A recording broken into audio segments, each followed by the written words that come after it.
Hello friends, मैं शैलेंद्र सिंह स्वागत करता हूं आपका अरविंद इंस्टीट्यूट के ऑनलाइन पोर्टल पे। फ्रेंड्स, आज हम लोग नंबर सिस्टम स्टार्ट करेंगे और ये क्लास उन बच्चों के लिए स्पेशली रखी गई है जो बच्चे जिनका बेसिक काफ़ी कमज़ोर है या जो बच्चे अभी प्रिपरेशन करना स्टार्ट करना चाहते हैं। तो आज नंबर सिस्टम में हम लोग पूरा बेसिक को समझेंगे कि क्या नंबर्स होते हैं, उनका क्या रोल होता है, परिमेय अपरिमेय संख्याएँ क्या होती हैं, यूनिट डिजिट का कॉन्सेप्ट क्या होता है, फैक्टर्स कैसे निकाले जाते हैं। इन सब चीज़ों को देखा जाएगा और आने वाले 6-7 वीडियो में हम लोग एक एक टॉपिक करके पूरे नंबर सिस्टम को अच्छे से कंप्लीट करेंगे। तो फ्रेंड्स, आप अपने सारे फ्रेंड्स को शेयर कर दीजिए क्योंकि आज की क्लास बहुत ही अच्छी होने वाली है और हम लोग नंबर सिस्टम के एकदम बेसिक कॉन्सेप्ट को पढ़ेंगे कि क्यों आया, कैसे हुआ, क्यों नहीं लिया गया, जो भी क्वेश्चन बनते हैं वो सारे क्वेश्चन बहुत अच्छे से देखा जाएगा। तो सबसे पहले आप हेडिंग लगा लीजिए कि नंबर सिस्टम में पहला पॉइंट हम लोग देखने जा रहे हैं नेचुरल नंबर। पहला पॉइंट है फ्रेंड्स नेचुरल नंबर। अब पहला क्वेश्चन बनता है कि नेचुरल नंबर होते क्या हैं, ऐसे कौन से नंबर होते हैं जो नेचुरल नंबर होते हैं। तो नेचुरल नंबर को हिंदी में कहा जाता है प्राकृतिक संख्या। कौन सी संख्या? प्राकृतिक संख्या। अब प्राकृतिक संख्या या नेचुरल नंबर अगर आपको पता होगा तो आप में से बहुत सारे स्टूडेंट कहेंगे कि सर ऐसी संख्याएं जो 1 से लेके अनंत तक होती हैं, मतलब 1 2 3 4 5 6 यहाँ से लेके अनंत जहाँ तक आप चले जाइए वे सभी क्या होती हैं? प्राकृतिक संख्याएं होती हैं। अब एक क्वेश्चन आया कि सर ये 0 से क्यों नहीं स्टार्ट होता है, क्योंकि नंबर्स तो हमारे 0 से होते हैं तो ये भी तो 0 से स्टार्ट होना चाहिए। तो वहाँ हम क्या आंसर देंगे? हम कहेंगे कि 0 को प्राकृतिक संख्या में इसलिए नहीं लिया जाता है क्योंकि नेचुरल नंबर का एक और नाम होता है जिसको कहा जाता है काउंटेबल नंबर। तो ये बताइए आप कि क्या 0 को काउंट किया जा सकता है? तो नहीं किया जा सकता। अगर 0 काउंट नहीं किया जा सकता तो उसको प्राकृतिक संख्या में नहीं रखा जाएगा। इसीलिए प्राकृतिक संख्याएं 1 से लेके कहाँ तक जाती हैं? अनंत तक जाती हैं। दूसरा पॉइंट होता है फ्रेंड्स जिसको कहा जाता है होल नंबर। ये होल नंबर क्या होते हैं? हिंदी में इन्हें हम कहते हैं पूर्ण संख्या। जैसा कि आपको नाम से ही पता चल रहा है कि पूर्ण का मतलब पूरा, कोई चीज़ पूरी हो चुकी। इसका मतलब यहाँ कुछ अधूरा था जो यहाँ आके क्या हो जाएगा? पूरा हो जाएगा। तो आपको पता है यहाँ क्या अधूरा रह गया? 0 यहाँ नहीं था तो यहाँ पे क्या आ जाएगा?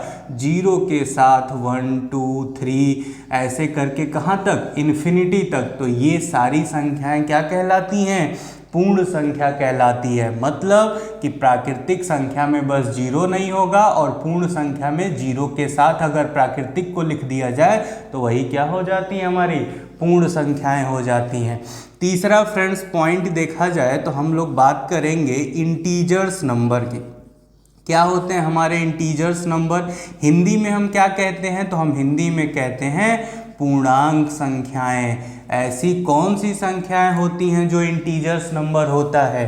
तो इंटीजर्स नंबर वो संख्याएं होती हैं जो पॉजिटिव के साथ साथ निगेटिव भी आती हैं। क्यों? क्योंकि यहाँ पे हम लोगों ने केवल पॉजिटिव संख्याओं की बात की। तो पूर्णांक में क्या हो गया? ऐसी संख्याएं जो 0 के साथ +1 +2 +3 भी दें और इधर -1 -2 और -3 भी दें, ये भी इन्फिनिटी तक जाए और ये भी इन्फिनिटी तक जाए, तो इन संख्याओं को क्या कहा जाता है? पूर्णांक संख्याएं। अब कुछ बच्चों के दिमाग में कंफ्यूजन आ रहा होगा कि सर अगर 2.12 लिखा है तो क्या ये भी एक पूर्णांक संख्या है क्या? तो नहीं, ये पूर्णांक संख्या नहीं है। क्यों? क्योंकि पूर्णांक संख्या पूरी संख्या होती है तो इसका पूर्णांक क्या हो जाएगा? 2 हो जाएगा। जिसके नज़दीक होगा वो होता है पूर्णांक। जैसे 2.12 है तो ये 2 के नज़दीक है तो पूर्णांक 2 हो जाएगा। लेकिन यही अगर 2.73 होता तो इसका पूर्णांक क्या होता? 3 होता। क्यों? क्योंकि ये 3 के नज़दीक संख्या है ना हमारी। आपको नाम से ही पता चल रहा होगा, पूर्णांक, पूर्ण अंक, इससे क्या समझ में आ रहा है, पूर्ण अंक। तो जो पूरा अंक होता है वही पूर्णांक होता है, दशमलव पूर्णांक में नहीं आता है। क्लियर है यहाँ तक बच्चों को? हैं इवन नंबर की। तो फ्रेंड्स नेक्स्ट नंबर हमारा क्या हो गया, इवन नंबर, और इसी का एक पेयर और होता है जिसे कहा जाता है ऑड नंबर।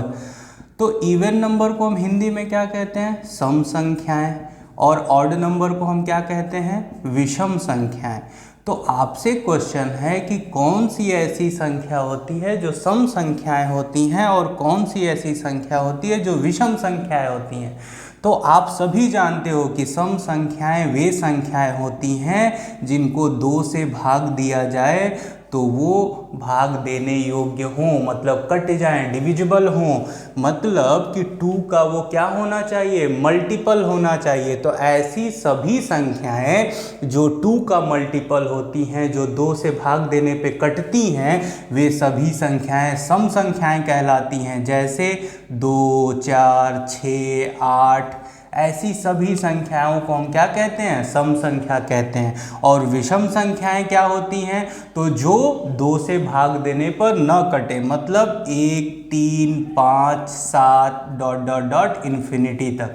तो ऐसी संख्याएं जो 2 से भाग दें, जो 2 का मल्टीपल हो, वे संख्याएं सम संख्याएं होती हैं। और ऐसी संख्याएं जो 2 से न कटें वो क्या होती हैं, विषम संख्याएं होती हैं। अब आपका एक क्वेश्चन हमने आपसे पूछा कि ये बताइए आप कि यहाँ से एक क्वेश्चन बनता है कि 0 क्या है, 0 किस टाइप की संख्या है, 0 एक सम संख्या है या 0 एक विषम संख्या है। आप जल्दी से कमेंट करके बताइए कि 0 किस टाइप की संख्या है, 0 एक सम संख्या है या 0 एक क्या विषम संख्या है। और अगर है, अगर सम है तो क्यों सम है, और अगर विषम है तो क्यों विषम है। क्योंकि आपको ये जानना सबसे ज़रूरी है कि अगर कोई चीज़ होती है, अगर इसका आंसर ये है तो क्यों ये है। क्योंकि जब तक आप ये नहीं समझेंगे तब तक आपको पकड़ नहीं बनेगी, सेटिस्फैक्शन नहीं मिलेगा, ठीक है। तो अगर इसमें से बहुत सारे बच्चों ने कहा होगा कि 0 क्या होती है, एक सम संख्या होती है। अब बात आती है कि क्यों सम संख्या होती है 0। तो आइए इसको देखा जाए कि 0 क्यों सम संख्या ली जाती है। तो पहला तरीका हम आपको बताएं, तो 0 को अगर हम किसी के साथ भी रख दें, 1 के साथ 0, 2 के साथ 0, 3 के साथ 0, तो 1 क्या था, 1 एक विषम संख्या थी। लेकिन 0 के साथ आने पे वो क्या हो गई, वो तो सम संख्या हो गई ना। ये तो 2 से डिविजिबल हो गया। अब तो ये 2 से कट सकता है, 20 भी 2 से कट सकता है, और आपका 30 भी 2 से क्या हो सकता है, कट सकता है। तो अगर 0 किसी भी संख्या के साथ आती है तो वो उसको इवन नंबर बना देती है, सम संख्या बना देती है। इसलिए 0 क्या है, एक सम संख्या है। क्लियर है? बहुत बच्चे सेटिस्फाई नहीं होंगे इससे। तो आइए एक और तरीका देखते हैं। जैसे हमने कहा कि यहाँ 0 हो गया, ये 1, ये 2, ये 3, ये 4, ये 5, ये 6 डॉट डॉट डॉट इन्फिनिटी तक जाएगा। और इस साइड अगर लें तो -1, -2, -3, -4, -5, -6, ये भी डॉट डॉट इन्फिनिटी तक जाएगा। अब हम आपसे कहते हैं कि सर यहाँ आप विषम की साइकिल बनाइए, विषम संख्याओं का एक साइकिल बनाइए। तो आप कहेंगे कि सर विषम संख्याएं यहाँ 7 होंगी, से आएगी 5 पे, 5 से 3, 3 से 1, 1 से -1, -3, -5, ऐसे करके जाएगी। अब हम आपसे कहें कि सम का साइकिल बनाइए थोड़ा, तो आप कहेंगे कि सर ये 8 से कहीं आएगी 6 पे इधर से, और 6 से 4, 4 से 2, और क्या 2 से ये -2 पे जाएगी। तो आप कहेंगे नहीं सर, ये तो इंटरवल जो पीछे से चलता आ रहा है वो गड़बड़ हो जाएगा सीक्वेंस। क्यों?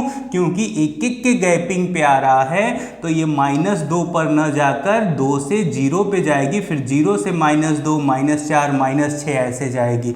इसका मतलब ये 0 किसके सीरीज में आ रहा है, किसके साइकिल में आ रहा है, तो सम नंबर के साइकिल में आ रहा है। इसलिए 0 क्या है, एक सम संख्या है। क्लियर है यहाँ तक? अभी भी आपको अगर डाउट होता है तो एक तरीका और समझते हैं इसको प्रूव करने का। जैसे आपको पता होगा कि मैथ का एक बेसिक रूल होता है जहाँ पे कहा जाता है कि अगर दो सम संख्याओं को अगर आप ऐड करते हैं, आप किन्हीं भी दो सम संख्याओं को अपने मन में जोड़ के देखिए, 2 2 4, 4 4 8, तो रिजल्ट क्या आएगा? हमेशा सम आता है। दो इवन नंबर को अगर आप ऐड करते हैं तो रिजल्ट हमेशा इवन आता है। दो अगर ऑड नंबर को आप ऐड करते हैं, दो अगर विषम संख्या को अगर आप ऐड करेंगे तो रिजल्ट आपका क्या आता है? विषम आता है। क्या आता है? सम आता है। जोड़ के देखिए, 3 3 6, 7 7 14।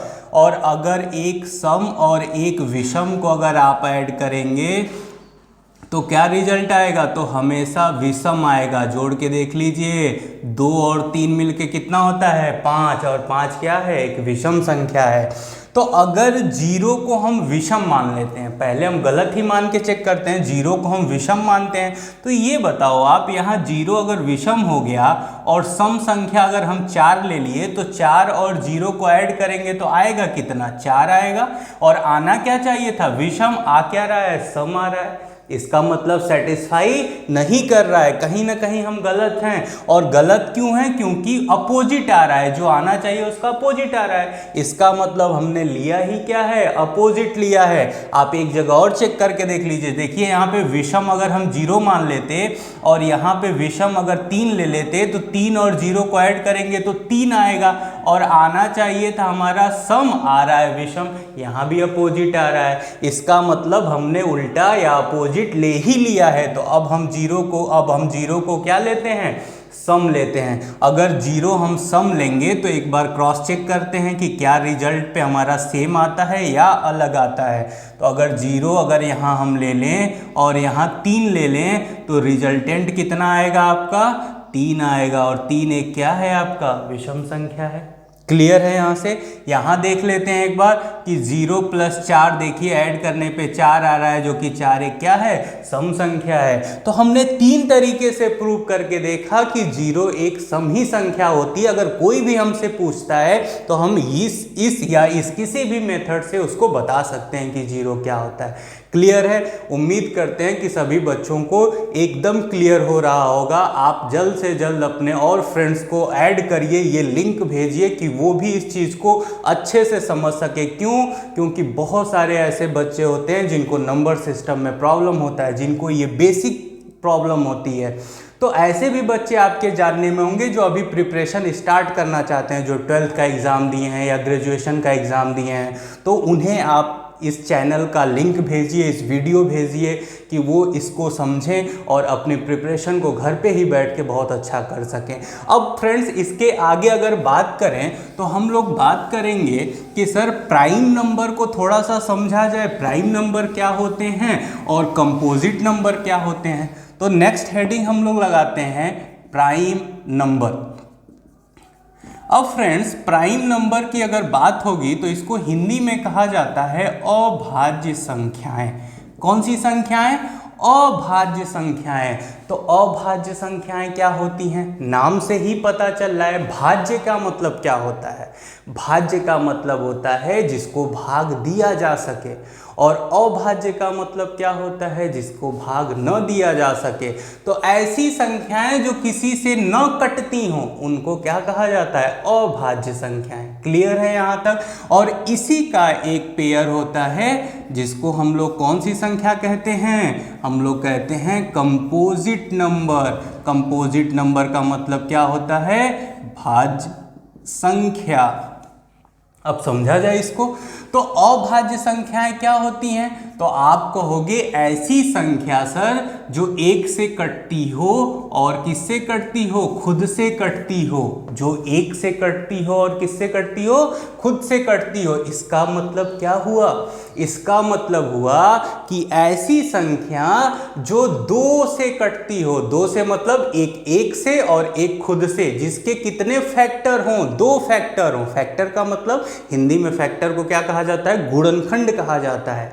तो ऐसी संख्या जिनके केवल 2 गुणनखंड हो वही क्या कहलाएंगी आपकी अभाज्य संख्याएं। जैसे देख लेते हैं एग्जांपल।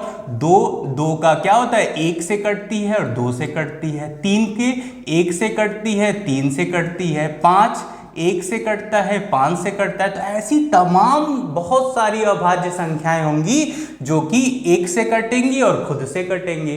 तो इसी का एक डिफिनीशन हम लिख सकते हैं, आप नोट करके लिख लीजिएगा। The number which have only 2 factor is called prime number. Hindi वाले लिख लीजिएगा कि ऐसी संख्याएं जिनका केवल 2 गुणनखंड होता है वो संख्याएं क्या कहलाती हैं, अभाज्य संख्याएं कहलाती हैं। अब आपने एक वर्ड वहां लिखा होगा ओनली, केवल। केवल का मतलब क्या होता है, ओनली 2 फैक्टर की अगर हम बात करें तो केवल वर्ड बहुत कुछ कहता है अपने बारे में। केवल का मतलब हुआ कि ना तो इससे ज्यादा और ना ही इससे कम। तो आपको एक चीज यहां एकदम क्लियर समझना पड़ेगा कि ऐसी संख्याएं जिनका फैक्टर ना तो 2 से ज्यादा हो और ना ही 2 से कम हो वे ही संख्याएं क्या कहलाएंगी, अभाज्य संख्याएं कहलाएंगी। 2 से ज्यादा मतलब 3 भी नहीं होना चाहिए, 3 4 5 ये फैक्टर ना हो, और 2 से कम मतलब 1 भी ना हो, तो 2 ही होना चाहिए। तो देखिए आप जितने भी आप उठाओगे ना अभाज्य संख्याएं, सबके 2 ही फैक्टर होंगे, एक होगा और एक वो खुद होगा। क्लियर है यहां तक। अब बात आती है कि सर भाज्य संख्याएं क्या होंगी। तो आपको यहां से थोड़ा बहुत समझ में आ गया होगा कि जिसके केवल 2 फैक्टर होंगे वो तो अभाज्य होगा, और जिसके 2 से ज्यादा फैक्टर होंगे वो कौन सी संख्या होगी, भाज्य संख्या होगी। क्लियर है कि नहीं। तो भाज्य संख्याओं को हम क्या लिख सकते हैं, हम लिख सकते हैं मोर देन 2 फैक्टर। लिख लीजिएगा कि जिसके 2 फैक्टर से ज्यादा हों उनको क्या कहा जाता है, भाज्य संख्या कही जाती है। जैसे एग्जाम्पल के थ्रू समझ लेते हैं। जैसे 4 किससे कटता है, 1 से, 2 से, 4 से। तो देखिए यहाँ कितने फैक्टर हो गए, 3 फैक्टर हो गए ना, इसके 3 गुणनखंड हो गए इसके। 6 हो गया, 6 किससे कटता है, 1 से, 2 से, 3 से, 6 से, इसके 4 गुणनखंड हो गए। तो ये सब कभी भी अभाज्य संख्याएं नहीं होंगी क्योंकि 2 से ज्यादा इनके फैक्टर हो गए। क्लियर है यहां तक। अब बात करते हैं बच्चे कि आपका एक क्वेश्चन यहां से बन सकता है कि छोटी अभाज्य संख्या और भाज्य संख्या, स्मॉलेस्ट प्राइम नंबर और कंपोजिट नंबर आपको पूछ सकता है। तो अगर भाज्य संख्या की बात होगी तो कौन सी संख्याएं सबसे छोटी भाज्य होती हैं और कौन सी संख्याएं सबसे छोटी अभाज्य होती हैं। तो जैसा कि यहाँ आप देख रहे हैं कि पहला नंबर हम लोग क्या लिखे हैं, 2 लिखे हैं, किसमें, अभाज्य में। इसका मतलब कि 2 सबसे छोटी अभाज्य संख्या हो गई। क्लियर है। अब बात करते हैं भाज्य की। तो सबसे छोटी भाज्य संख्या कौन सी हो गई, 4 हो गई। इसको लिख लीजिएगा क्योंकि सबसे छोटी अभाज्य संख्या आपकी 2 हो गई और सबसे छोटी भाज्य संख्या आपकी क्या हो गई, 4 हो गई। अब बात आती है कि सर बड़ी संख्या पूछ दे तो क्या होगा। तो ये बताओ, हम आपसे कहें कि बड़ी संख्या आपको पता है क्या ये कहां तक जाएगा, बहुत लंबा जाएगा। नंबर्स कभी खत्म होते हैं क्या, नहीं खत्म होते हैं। तो बड़ी संख्या हम नहीं बता सकते और ना ही एग्जाम में पूछा जाता है। हमसे पूछा क्या जाएगा, छोटी संख्या।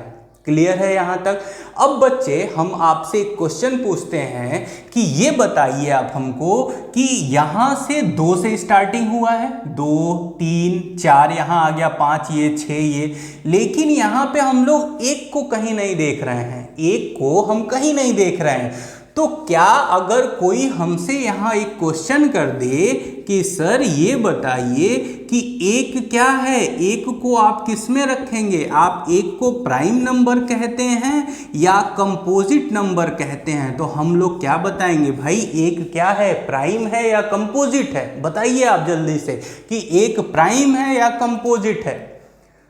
तो सबसे पहले 1 को देखना पड़ेगा कि सर 1 का अगर हम फैक्टर देखें तो 1 तो केवल 1 से ही कटता है। भाई 1 तो 1 भी है और खुद भी है, दोनों का काम तो यही कर रहा है। तो 1 तो केवल 1 से कटा। क्लियर है कि नहीं क्लियर है? अगर एक एक से कटा तो इसके तो फैक्टर कितने हो गए, इसका तो एक ही फैक्टर हुआ, और एक फैक्टर हुआ तो हमको तो ये जो दो संख्याएं हम लोगों ने पढ़ी, दोनों ने अपने अपनी शर्तें रखी थी, अपनी कंडीशन रखी थी। क्या कंडीशन रखी थी? तो इन्होंने कहा कि हम वही संख्याएं हमारे अंदर आएंगी जिनके दो फैक्टर होंगे। तो दो फैक्टर तो इसके है नहीं, इसका मतलब भाई ये प्राइम में तो जा ही नहीं सकता, क्योंकि इसके तो दो फैक्टर है ही नहीं।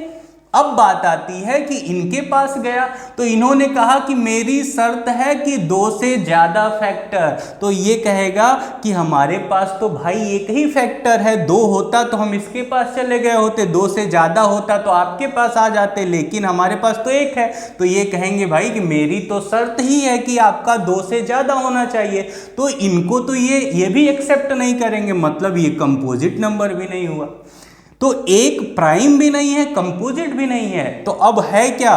तो एक चीज याद कर लीजिए और नोट बनाकर लिख लीजिए कि एक को अगर प्राइम और कंपोजिट नंबर के रिस्पेक्ट में देखा जाए तो एक का नेचर, व्यवहार जो होता है वो अनडिफाइंड होता है। क्या होता है?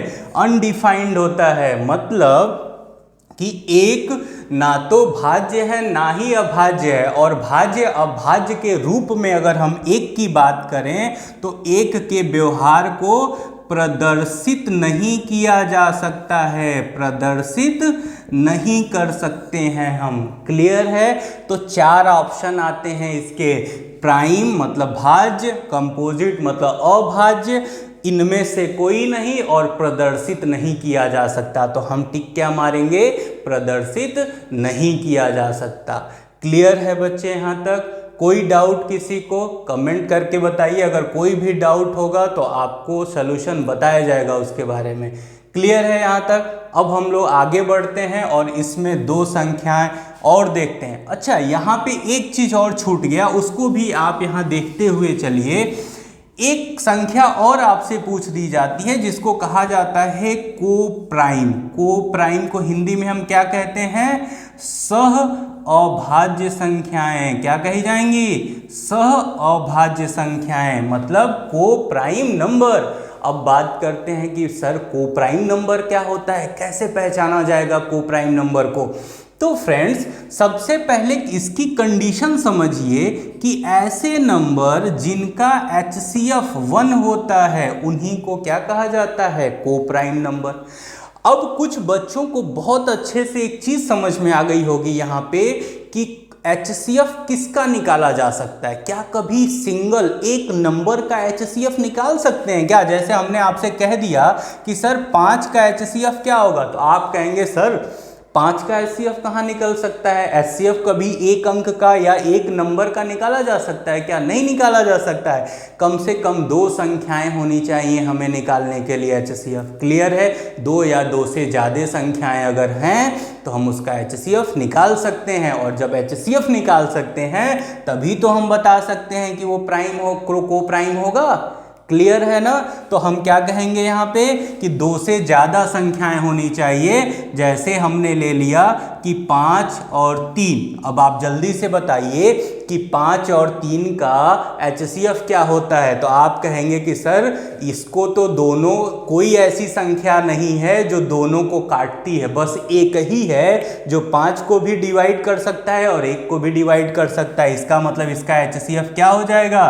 तो इसका HCF हो जाएगा 1, और 1 होगा तो ये कौन सी संख्या हो जाएगी? ये हो जाएगी कोप्राइम नंबर।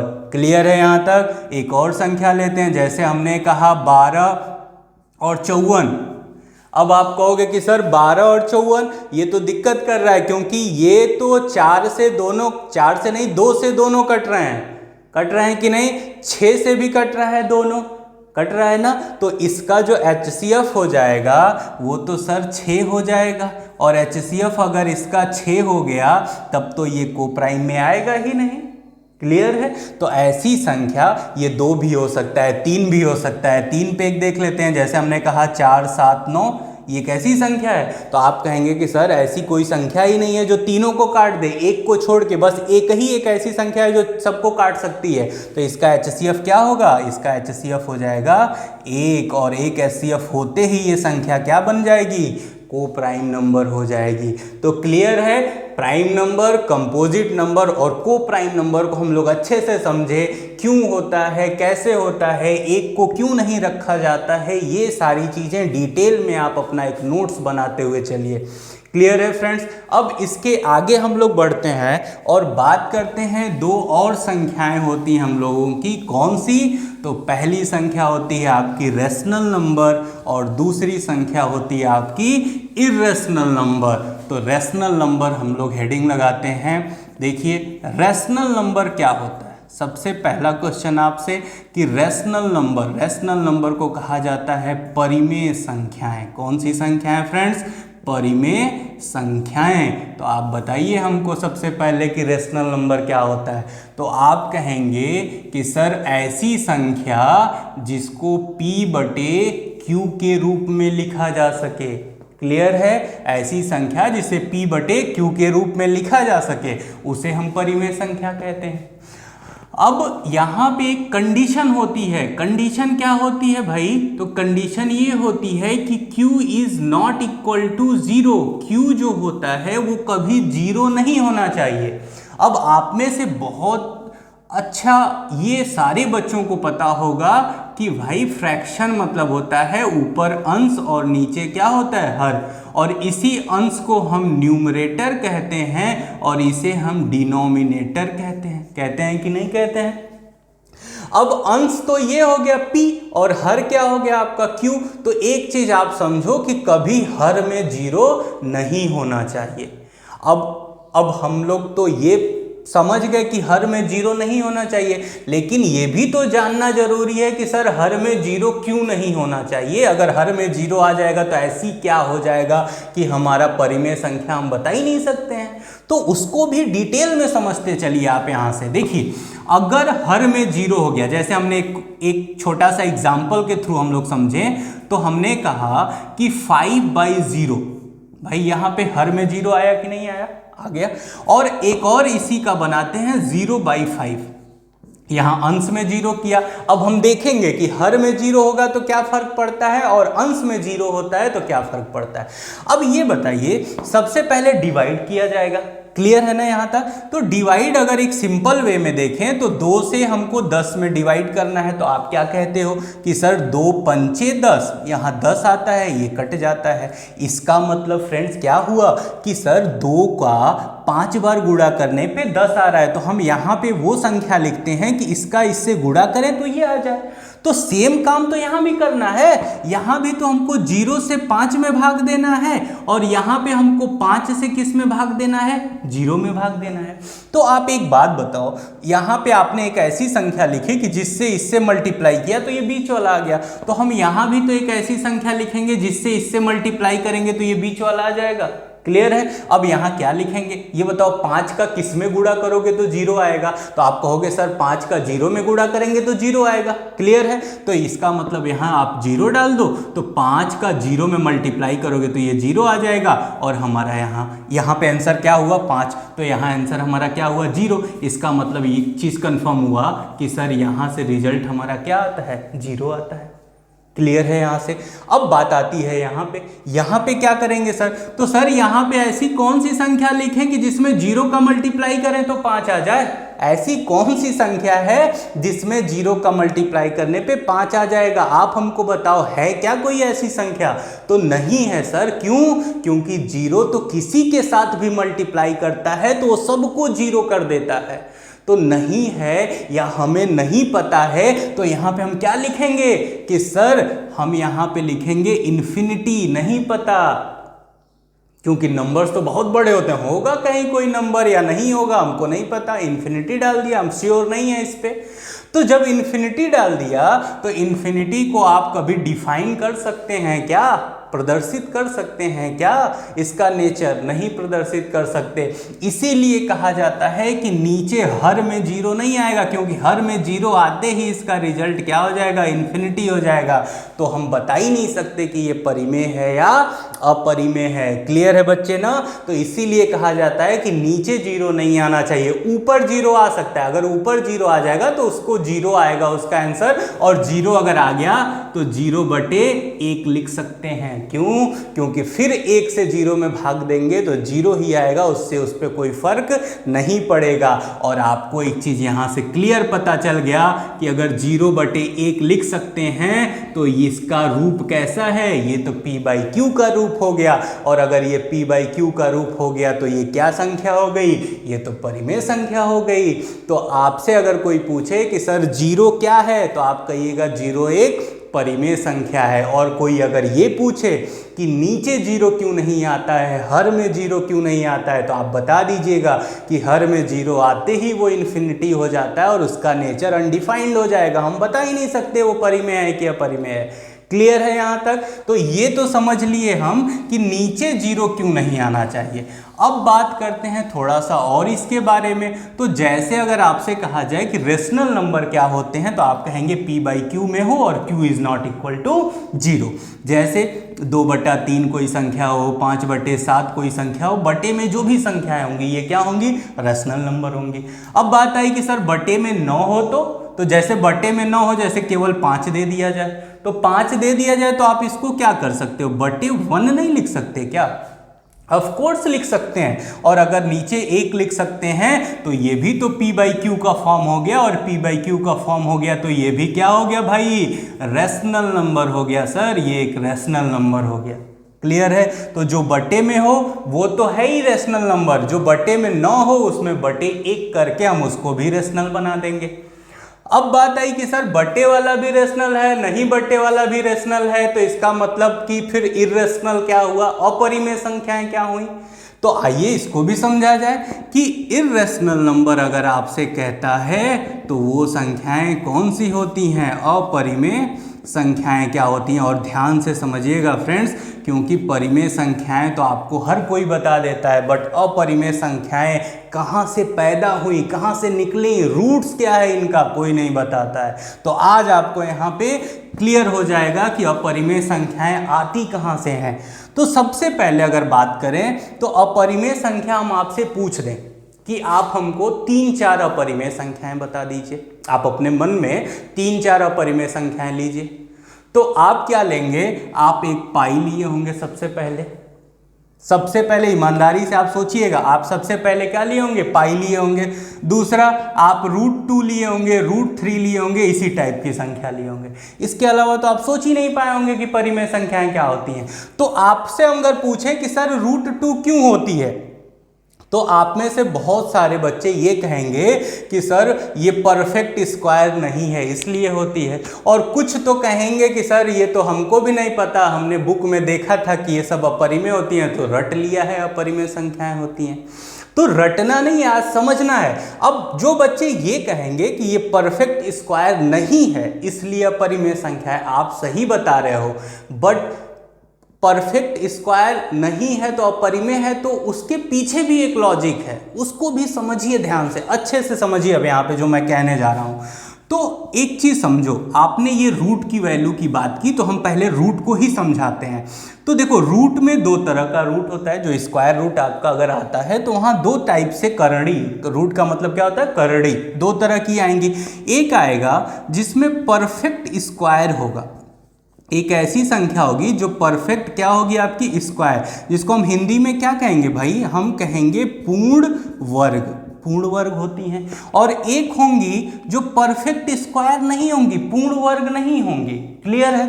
अब पूर्ण वर्ग कौन सी संख्या होगी? तो आप कहोगे कि सर √25 ये किसका वर्ग है? किसका वर्ग है ये? तो आप कहोगे 5 का वर्ग है।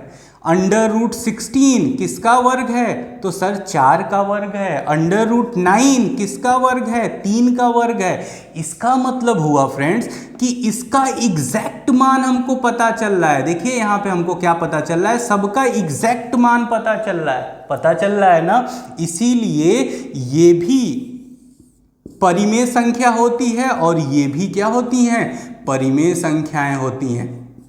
क्लियर है। तो हम यहाँ कह सकते हैं कि सर जो परफेक्ट स्क्वायर होता है वो कौन सी संख्या होती है, तो परिमेय संख्या होती है। अब बात आती है कि सर जो परफेक्ट स्क्वायर ना हो, जैसे √2, √3, √5, ये सब संख्याएं, तो ये सब संख्याएं आप कहोगे कि सर ये परफेक्ट स्क्वायर नहीं है, इसलिए ये परिमेय संख्या नहीं है। बट क्यों नहीं है, क्यों नहीं है ये परफेक्ट स्क्वायर नहीं होने के बावजूद ये क्यों नहीं है? कोई तो लॉजिक रहा होगा ना कहीं से सोचा गया होगा ना कि ये परफेक्ट स्क्वायर नहीं है तो नहीं होगी। तो आप इसमें थोड़ा सा डिटेल में जाओ, इसकी वैल्यू आप देखो क्या होती है।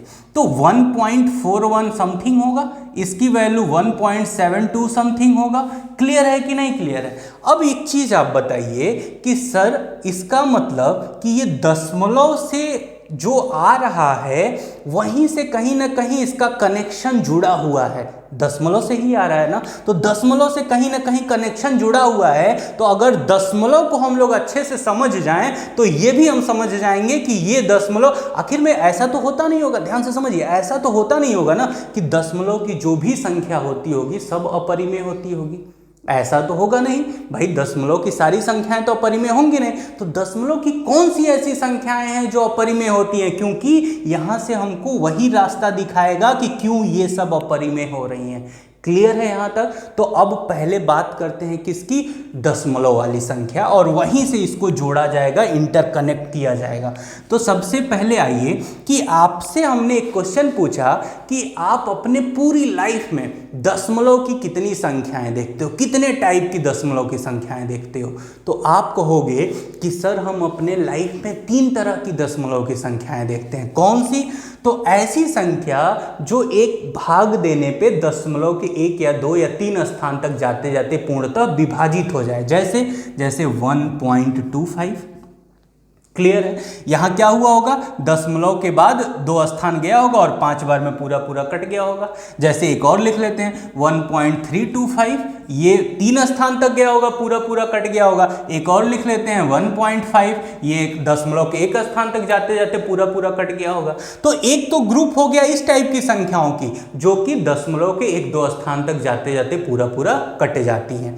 दूसरा टाइप क्या होता है सर? तो दूसरा ऐसा होता है जो न कटे, ये तो कट जा रही हैं, अगला होगा जो न कटे, और न कटे तो कहां तक जाएंगी, वो अनंत तक जाएंगी। और जब नहीं कटेंगी और अनंत तक जाएंगी तो वो 2 रास्ते से होके जाएंगी। एक ऐसा रास्ता होगा इस टाइप वाला 3 कहां तक, इन्फिनिटी तक, मतलब अनंत तक तो जा रही है लेकिन वहां वो एक ही वर्ड नंबर को क्या कर रही है, रिपीट कर रही है, रिपीटिशन के साथ जा रही है।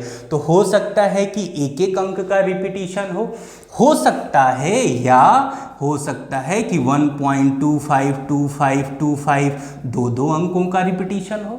तो एक संख्या ये हो गई, एक दशमलव हमने रिपीट के साथ देखा है। और तीसरा संख्या हमने क्या देखा है कि सर ऐसी संख्या जो कि अनंत तक तो जाए लेकिन रिपीटिशन भी ना आए, उसमें सब अलग हो, जैसे 3.142597 ऐसे करते हुए इन्फिनिटी तक जाए। तो ये 3 संख्याएं हम लोग देखें। अब बात ये आई कि सर इसमें से कौन सी ऐसी संख्या है जो रैशनल है और इर्रेशनल है, ये हमें समझना पड़ेगा। क्लियर है? अब यहाँ पे अगर अब बात किया जाए तो आइए देखा जाए कि इसमें से कौन सी संख्या आपकी क्या होगी, रैशनल होगी, और कौन सी इर्रेशनल होगी। तो अब हम लोग क्या देख रहे हैं भाई कि सर ये दशमलव की सभी संख्याएं परिमेय संख्याएं होती हैं या इसमें कुछ परिमेय भी हैं अपरिमेय भी हैं। तो कैसे समझा जाएगा इसको समझिए। तो सबसे पहले हम इसकी बात करते हैं। तो ये बताओ आप 1.25 अगर लिखा हुआ है कहीं तो क्या इसको हम भिन्न में बदल सकते हैं? तो आप कहोगे यस सर इसको बदल सकते हैं। कैसे? तो यहाँ पे अगर हम 1 से डिवाइड करें तो इस पर कोई फर्क नहीं पड़ेगा। तो एक चीज़ आप जानो कि अगर राइट साइड से 2 स्थान पे दशमलव है कहाँ से? राइट साइड से 2 स्थान पे दशमलव है, तो अगर ये दशमलव हम हटाते हैं तो नीचे कितना जीरो बढ़ जाएगा? 2 जीरो बढ़ जाएगा। क्लियर है? जितने स्थान पे राइट साइड से दशमलव होता है, दशमलव हटा के हम उतना जीरो नीचे बढ़ा सकते हैं। क्लियर है यहाँ तक? अब हम इसको काट देते हैं, तो 25 पंचे 125, 25 चौको 100, तो 5/4 आ गया। और 5/4 का रूप कैसा है? ये तो p/q का फॉर्म आ गया, और p/q का फॉर्म क्या कहलाता है? सर ये तो रेशनल नंबर कहलाता है। इसका मतलब कि पहला वाला हमारा क्या हो गया? ये तो हमारा रेशनल नंबर हो गया। क्लियर है? क्योंकि आप इसको फिर से भाग देंगे तो देखिए 4 में 5 से अगर हम भाग दें तो यहाँ क्या आएगा? 4 एकन्नम 4, बचा कितना? 1 दशमलव लगा, 0 हुआ, फिर 4 दूना 8 आया, फिर बचा 2, फिर दशमलव 0 लगा, और ये फिर 4 पंचे क्या हो जाएगा? 20 हो जाएगा। ये कट गया, तो देखिए आया तो यही ना 1.25। क्लियर है? तो एक चीज समझ जाओ आप कि दशमलव के बाद अगर 2-3 स्थान तक संख्याएं जाती हैं और उसके बाद वो कट जाती हैं, मतलब रुक जाती हैं वहीं पे, तो उनको इजीली तरीके से हम p/q के फॉर्म में चेंज कर सकते हैं। और p/q का फॉर्म अगर बन जाएगा तो वो ये फॉर्म हो जाएगा, और वो संख्या क्या कहलाएगी? परिमेय संख्या कहलाएगी। क्लियर है? तो इतना तो हमने क्लियर है कि पहला वाला हमारा क्या हो गया भाई? पहली संख्या है सर हमारी हो गई परिमेय संख्या। यहाँ तक क्लियर है। अब बात करते हैं इसकी थोड़ी सी कि सर ये परिमेय है कि नहीं है। तो आप समझो ध्यान से कि देखो 1.333 दिया है, तो इसको इन्फिनिटी तक लिख लो और इक्वल टू लिख लो आप x इक्वल टू 1.333। अब एक चीज याद रखना और नोट करके इसको लिख लेना कि यहाँ पे देखिए रिपीटिशन कितने अंकों के बाद हो रहा है। तो आप कहोगे कि सर 3-3 एक संख्या के बाद रिपीटिशन हो रहा है। अगर एक संख्या के बाद रिपीटिशन होता है तो हम दोनों साइड 10-10 का गुणा करते हैं। अगर 2 संख्या का रिपीटिशन, जैसे देखिए यहाँ पे 2525 दो संख्या का रिपीटिशन हो रहा है, तो हम दोनों साइड 100 का गुणा करेंगे। अगर 3 का रिपीटिशन होगा तो दोनों साइड 1000 का गुणा करेंगे। क्लियर है? यहाँ तो यहाँ पे किससे गुणा करेंगे हम? 10 से। तो ये हो जाएगा 10x और ये हो जाएगा 13.333 कहाँ तक? इन्फिनिटी तक। अब हम आपसे कहते हैं कि घटा दीजिए, इसमें से इसको घटाइए, तो 10x में से x जाएगा, कितना आ जाएगा? 9x। और 13 में से 1 जाएगा तो कितना आएगा फ्रेंड्स? 12 आएगा ना। क्लियर है यहाँ? और 0.333 से 0.33 क्या हो जाएगा? कैंसल हो जाएगा। तो x इक्वल टू आ गया 12/9, और कैंसल आउट कर देंगे आप तो ये आ जाएगा 4/3। आ गया कि नहीं आ गया? और 4/3 का फॉर्म कैसा है? तो सर ये तो p/q का फॉर्म आ गया, और p/q का फॉर्म आने से ये कौन सी संख्या हो गई? कि सर ये तो परिमेय संख्या हो गई। क्लियर है? तो p/q का फॉर्म आ गया तो ये परिमेय संख्या होगी। आप 3 से 4 में भाग देंगे तो फिर 1.3333 आएगा। क्लियर है? कोई डाउट? तो हम एक चीज समझ गए कि हमने अपने लाइफ में जो 3 तरह की दशमलव की संख्याएं देखी थी, उनमें से 2 संख्याएं हमारी क्या हो गई? ये दोनों तो परिमेय संख्या हो गई। कैसे पहचानेंगे? तो एक ऐसी है जो दशमलव के 2-3 स्थान तक जाती है, वहीं रुक जाती है, वो अनंत तक नहीं जाती है, तो वो परिमेय हो गई। आंख बंद करके बताएंगे इसको। दूसरी कि अगर हमने देख लिया कि उसमें रिपीटिशन है, दशमलव के बाद रिपीटिशन हो रहा है, तो हम कह देंगे ये भी क्या हो गई भाई? परिमेय संख्या हो गई। अब बात आती है कि सर ये क्या है? तो यही एक ऐसी बस संख्या है कि जो अपरिमेय संख्या होती है। कौन सी संख्या होती है? Irrational number. एक अकेली संख्या होती है जो इर्रेशनल नंबर होती है पूरे मैथ में। और ये अगर हम समझ गए तो सब समझ गए कि अपरिमेय संख्या क्या होती है। तो अब आप देखिएगा, जो आप लोगों ने एक आंसर दिया था कि सर √2 √3 ये सब अपरिमेय होता है, तो आप आज रूट की वैल्यू चेक करिएगा। रूट की वैल्यू क्या होती है? 1.41729 ऐसे करके कहाँ तक जाती है? अनंत तक जाती है। तो आप यहाँ एक चीज़ देखो कि सर ये तो रिपीट ही नहीं कर रहा है, और रिपीट नहीं कर रहा है और कहाँ तक जा रहा है? इनफाइनाइट तक। तो ये किसका भाई हुआ? इसी का तो ये रूप है एक, और इसका फॉर्म अगर है तो ये क्या हो जाएगा? तो सर ये तो इर्रेशनल नंबर हो जाएगा।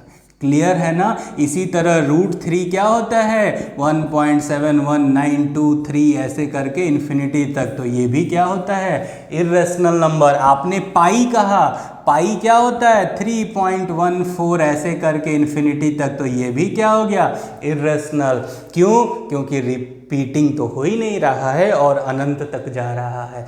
आपने अभी तक इसको क्या किया था, रट लिया था। कोई अगर आपसे पूछ देता तो आप गायब हो जाते, कहते अरे ये तो बुक में लिखा था हमने पढ़ लिया, और कोई नहीं पढ़ाया। आप यूट्यूब पे पूरा खंगाल लीजिए, ढूंढ लीजिए, आपको कहीं नहीं मिलेगा इतना डीप में चीज़ें आपको।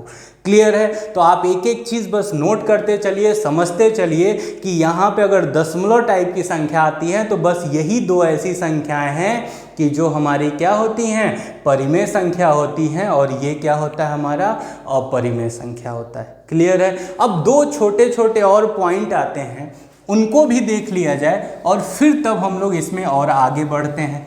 तो एक फ्रेंड्स नंबर आता है जिसको कहा जाता है इमेजिनरी नंबर। क्या होते हैं भाई इमेजिनरी नंबर? तो आप कहोगे कि सर काल्पनिक संख्या। कौन सी संख्या? काल्पनिक संख्या।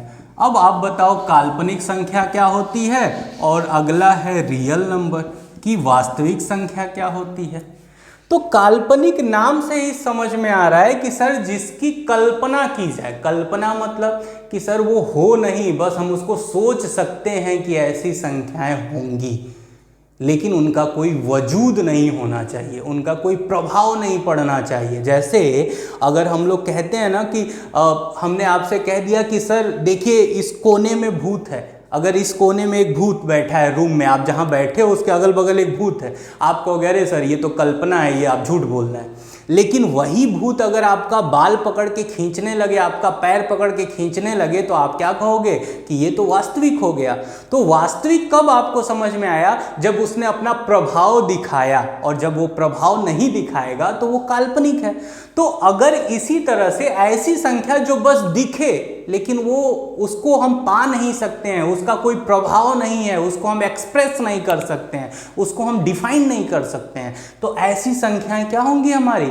काल्पनिक संख्याएं होंगी। जैसे अब हम आपसे पूछें कि काल्पनिक संख्या कौन सी होती है, तो कुछ लोग कहेंगे, मन में आ रहा होगा सर जीरो होगी। तो जीरो नहीं होगी ये फ्रेंड्स, क्योंकि जीरो को 5 से मल्टीप्लाई करोगे तो ये क्या होगा, ये तो जीरो कर दिया। अब उस भूत ने आपका बाल खींचा तो दर्द हुआ, इसका मतलब क्या हुआ कि वो आप पे प्रभाव डाल रहा है, तो ये प्रभाव यहाँ डाल रहा है, प्रभाव डाल रहा है, तो इसलिए ये क्या हो जाएगा, ये तो रिजल्ट ही चेंज कर दिया ना, रिजल्ट चेंज कर दिया, इसका मतलब ये है, ये कल्पना नहीं है, ये वास्तव में है। तो जीरो तो नहीं होता है। तो 0 1 2 3 4 जितने भी नंबर होते हैं इन सबका एक अपना प्रभाव होता है, ये आंसर को चेंज कर सकते हैं, तो इसलिए ये तो रियल नंबर में आ गए। फिर क्या होगा, तो आप कहोगे एक्स वाई जेड ऐसी संख्याएं, तो फ्रेंड्स ये संख्या नहीं होती है, ठीक है ना, ये संख्याएं ही नहीं है, तो इनको तो हटा ही दीजिए आप। अब क्या होगा सर, तो इसके लिए ना आप समझिए पहले कुछ चीज़ों को ध्यान से समझिए। जैसे हमने कहा कि √25 लिखा है, क्लियर है, परफेक्ट स्क्वायर है, रिजल्ट क्या आएगा इसका, तो आप कहोगे सर ±5 आएगा। इसका मतलब हुआ कि हम +5 भी लिख सकते हैं और हम -5 भी लिख सकते हैं। क्लियर है? अगर +5 भी लिख सकते हैं, -5 भी लिख सकते हैं, तो ये क्या होता है, परफेक्ट स्क्वायर है। इसका मतलब इसका अगर वर्ग किया जाए तो ये आना चाहिए भाई, वर्ग करने पे ये आना चाहिए, स्क्वायर करने पे। तो आप वर्ग करो 5 का, तो 5 + 5 और फिर गुणा करोगे +5 का, तो 5m 25 और प्लस प्लस प्लस तो +25 आ गया। क्लियर है? हमने कहा कि सर -5 का कर दीजिए, तो आप कहेंगे सर -5 गुणे -5, तो इसका मतलब माइनस माइनस प्लस और 5m 25, ये फिर आ गया कि नहीं आ गया? तो ऐसे तो हो जा रहा है, लेकिन हम थोड़ा सा इसमें अगर चेंज कर दें और आपसे कह दें कि सर अगर मैं यहाँ -25 कर दे रहा हूँ, अब बताओ कि क्या ऐसा स्क्वायर, किस संख्या का स्क्वायर करें कि -25 आ जाए? तो आप फंस गए। क्यों? क्योंकि सर माइनस माइनस का अगर -5 कर रहे हैं तो भाई माइनस माइनस +25 आ रहा है, और +5 × +5 करेंगे तो भी प्लस प्लस प्लस और +25 ही आएगा, तो माइनस तो आ ही नहीं रहा है। अब कुछ बच्चे ये भी सोच रहे हो कि सर एक माइनस ले लीजिए और एक प्लस ले लीजिए, तो ऐसे नहीं होगा। क्यों? क्योंकि आप स्क्वायर कर रहे हो, और जैसे स्क्वायर अगर करते हो आप, जैसे मान लो कि हमने यहाँ लिख दिया कि 5 का स्क्वायर, तो या तो हम +5 का स्क्वायर लिखेंगे या तो -5 का स्क्वायर लिखेंगे। अब +-5 का स्क्वायर तो लिखेंगे नहीं ना, एक संख्या के साथ दो सिंबल तो कभी आता नहीं है। तो अगर हम +5 लिखेंगे इसका मतलब कि +5 गुणे +5, और अगर -5 का स्क्वायर लिखेंगे तो -5 गुणे -5। तो दोनों केस में तो माइनस माइनस प्लस और प्लस प्लस प्लस ही बनता है, तो कभी -5 माइनस आ सकता है क्या अंदर?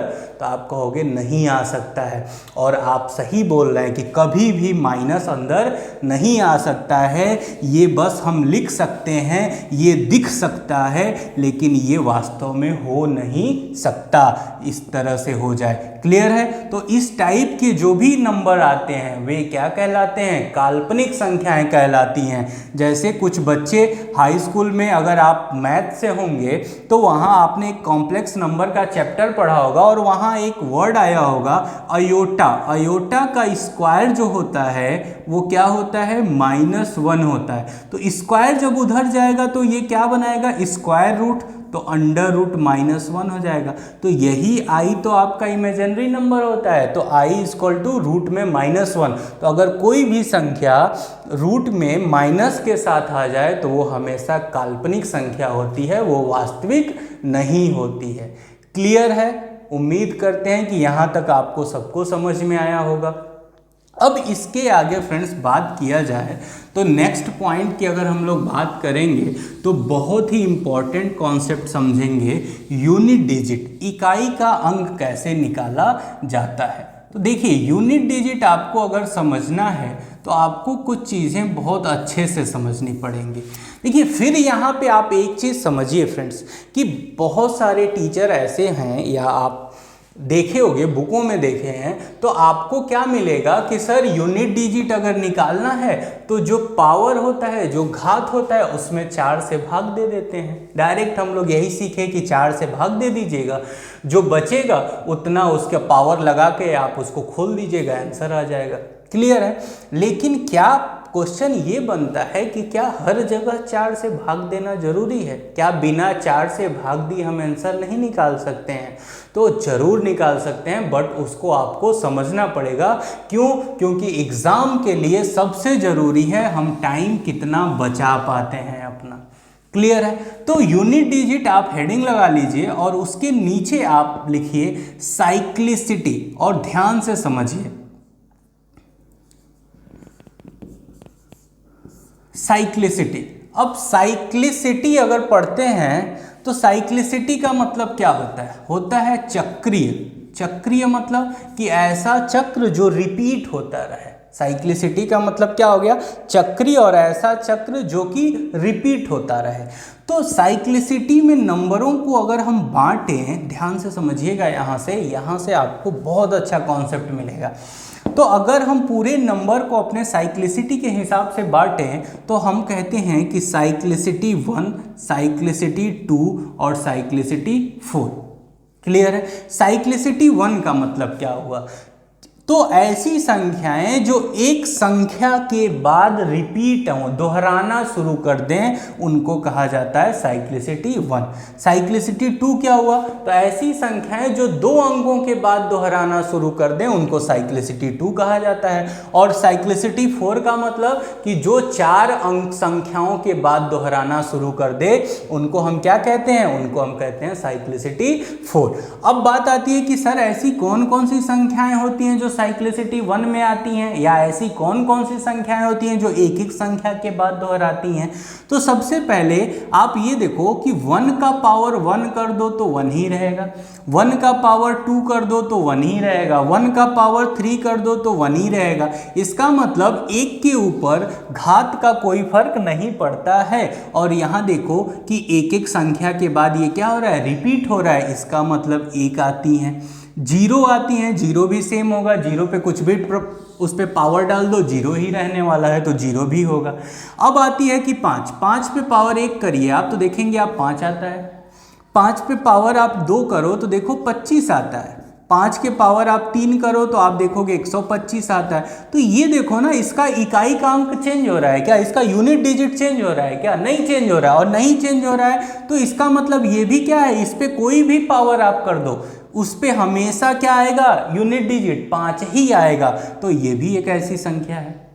इसी तरह से फ्रेंड्स 6 होता है, 6 के पावर 1 करोगे 6 आएगा, 6 के पावर 2 करोगे 36 आएगा, 6 के पावर 3 करोगे 216 आएगा। तो यहाँ भी इकाई का अंक क्या आ रहा है, 6 ही आ रहा है, ये भी नहीं चेंज हो रहा है और एक एक पदों का रिपीटिशन हो रहा है, तो इसका मतलब यहाँ भी आ गया। अब ये जो 4 संख्याएं हमारी आई फ्रेंड्स 1056, ये ऐसी संख्या हैं जो कि कभी भी इनका यूनिट डिजिट चेंज नहीं होता है। जैसे हमने आपको लिखा 1295 और पावर लगा दिया 13629, ये पावर कर दिया, और हमने पूछा कि जब इसको सॉल्व किया जाएगा तो यूनिट डिजिट क्या आएगा, तो आप कहोगे सर इकाई का अंक हमेशा 5 आएगा। क्यों? क्योंकि 5 इससे तो हमको मतलब है ही नहीं। क्यों? क्योंकि ये तो दहाई और सैकड़े का अंक है, हमको तो इकाई के अंक से मतलब, हमको तो यूनिट डिजिट से मतलब है। तो हमने 5 अलग कर लिया और 5 पे ये पावर देखा। अगर 5 पे ये पावर देखा तो हमने कहा कि सर 5 पे पावर तो कोई भी लगा दो वो 5 ही आता है, क्योंकि हमने वो साइक्लिसिटी 1 में रखा हुआ है, इसमें तो कभी चेंज ही नहीं होता है। तो इसका मतलब हुआ कि यहाँ पे आंसर हमेशा क्या आएगा, 5 आएगा। इसी तरह से अगर मैं यहाँ कह दूँ कि 6 हो जाएगा तब, तो आप कहोगे 6 ही आएगा। 1 हो जाएगा तब आप कहोगे 1 ही रहेगा। 0 हो जाएगा तो 0 रहेगा। तो 5, 6 या 0 या 1 किसी भी संख्या के अंत में अगर है और उसके ऊपर कोई भी पावर लगाए तो पावर आपको देखने की जरूरत ही नहीं है, आप सिंपल सा वही उसका आंसर हो जाएगा, इकाई का अंक। क्लियर है यहाँ तक फ्रेंड्स? अब बात करते हैं कि सर साइक्लिसिटी 2 में कौन कौन सी संख्याएं आती हैं, कौन सी ऐसी संख्या है जो साइक्लिसिटी 2 में आती है। तो आप नोट कर लो कि 4 और 9 ऐसी संख्याएं जो साइक्लिसिटी 2 में आती हैं। अब बात करते हैं कि क्यों ऐसे है कि 4 और 9 को साइक्लिसिटी 2 में रखा गया है। तो अभी बात हुआ कि ऐसी संख्याएं जो दो संख्याओं के बाद क्या होती हैं, दोहराती हैं, रिपीट करती हैं। तो आइए देख लिया जाए। जैसे 4 की पावर 1 करेंगे तो 4 आएगा, 4 की पावर 2 करोगे आप तो 4 चौको 16, 6 आ गया। 4 के पावर 3 करोगे तो आप 64 आएगा। 4 के पावर 4 करोगे आप तो 256 आएगा। आएगा कि नहीं आएगा? तो यहाँ देखो ना आप 4 6 फिर आगे भी जाओगे 4 टू दी पावर 5 करोगे तो 4 छके 24, 4 ही आएगा यहाँ कुछ। फिर आगे जाएंगे 4 टू दी पावर 6 करेंगे तो क्या आएगा आपका, 6 आएगा। तो इसका मतलब ये हुआ कि 4 6 की सीरीज चल रही है। इसी तरह आप 9 के साथ जाएंगे तो 9 टू दी पावर 1 करेंगे तो 9 आएगा, 9 टू दी पावर 2 करेंगे तो 81 आएगा, 9 टू दी पावर 3 करेंगे तो कितना आ जाएगा आपका, 729 आ जाएगा। 9 टू दी पावर 4 करेंगे तो ये जो भी आएगा यहाँ लास्ट में 1 आएगा। तो 9191 यहाँ भी चल रहा है। क्लियर है कि नहीं चल रहा है? अब ध्यान से इसको समझना कि कैसे इसको देख के ही हम आंसर मार सकते हैं। हमको जैसे यहाँ पे हम देख के आंसर कर रहे थे, यहाँ भी हमको पेन तक नहीं उठाना है और हम आंसर कर सकते हैं। कैसे? तो इसको समझिए यहाँ पे। अब एक यहाँ पे बात आप की जाए तो ये चीज़ देखो कि 4 to the power 1, 4 to the power 3 और 4 टू दी पावर 5, 1 हो 3 हो 5 हो, 1 3 5 7 9 11, मतलब विषम संख्या हो। अगर विषम संख्या हो तो 4 ही आ रहा है हर केस में, आ रहा है कि नहीं? और यहाँ विषम हो तो 9 आ रहा है हर केस में, मतलब जो संख्या है वही आ रहा है कि नहीं आ रहा है? आ रहा है ना। तो अगर हम कह दें कि 4 के पावर विषम, मतलब 4 के पावर अगर ऑड नंबर है, 4 के पावर में अगर क्या है, ऑड नंबर है, या 4 के पावर में इवन नंबर है, सम संख्या है, तो उस केस में क्या होगा। और 9 के पावर में अगर ऑड नंबर है और 9 के पावर में अगर इवन नंबर है तो क्या होगा, ऑड मतलब विषम संख्या। ठीक है, समझते हैं इसको और इसको दिमाग में बैठा लेते हैं। ठीक है, यहाँ से हमारा टाइम बचेगा क्वेश्चन करने में।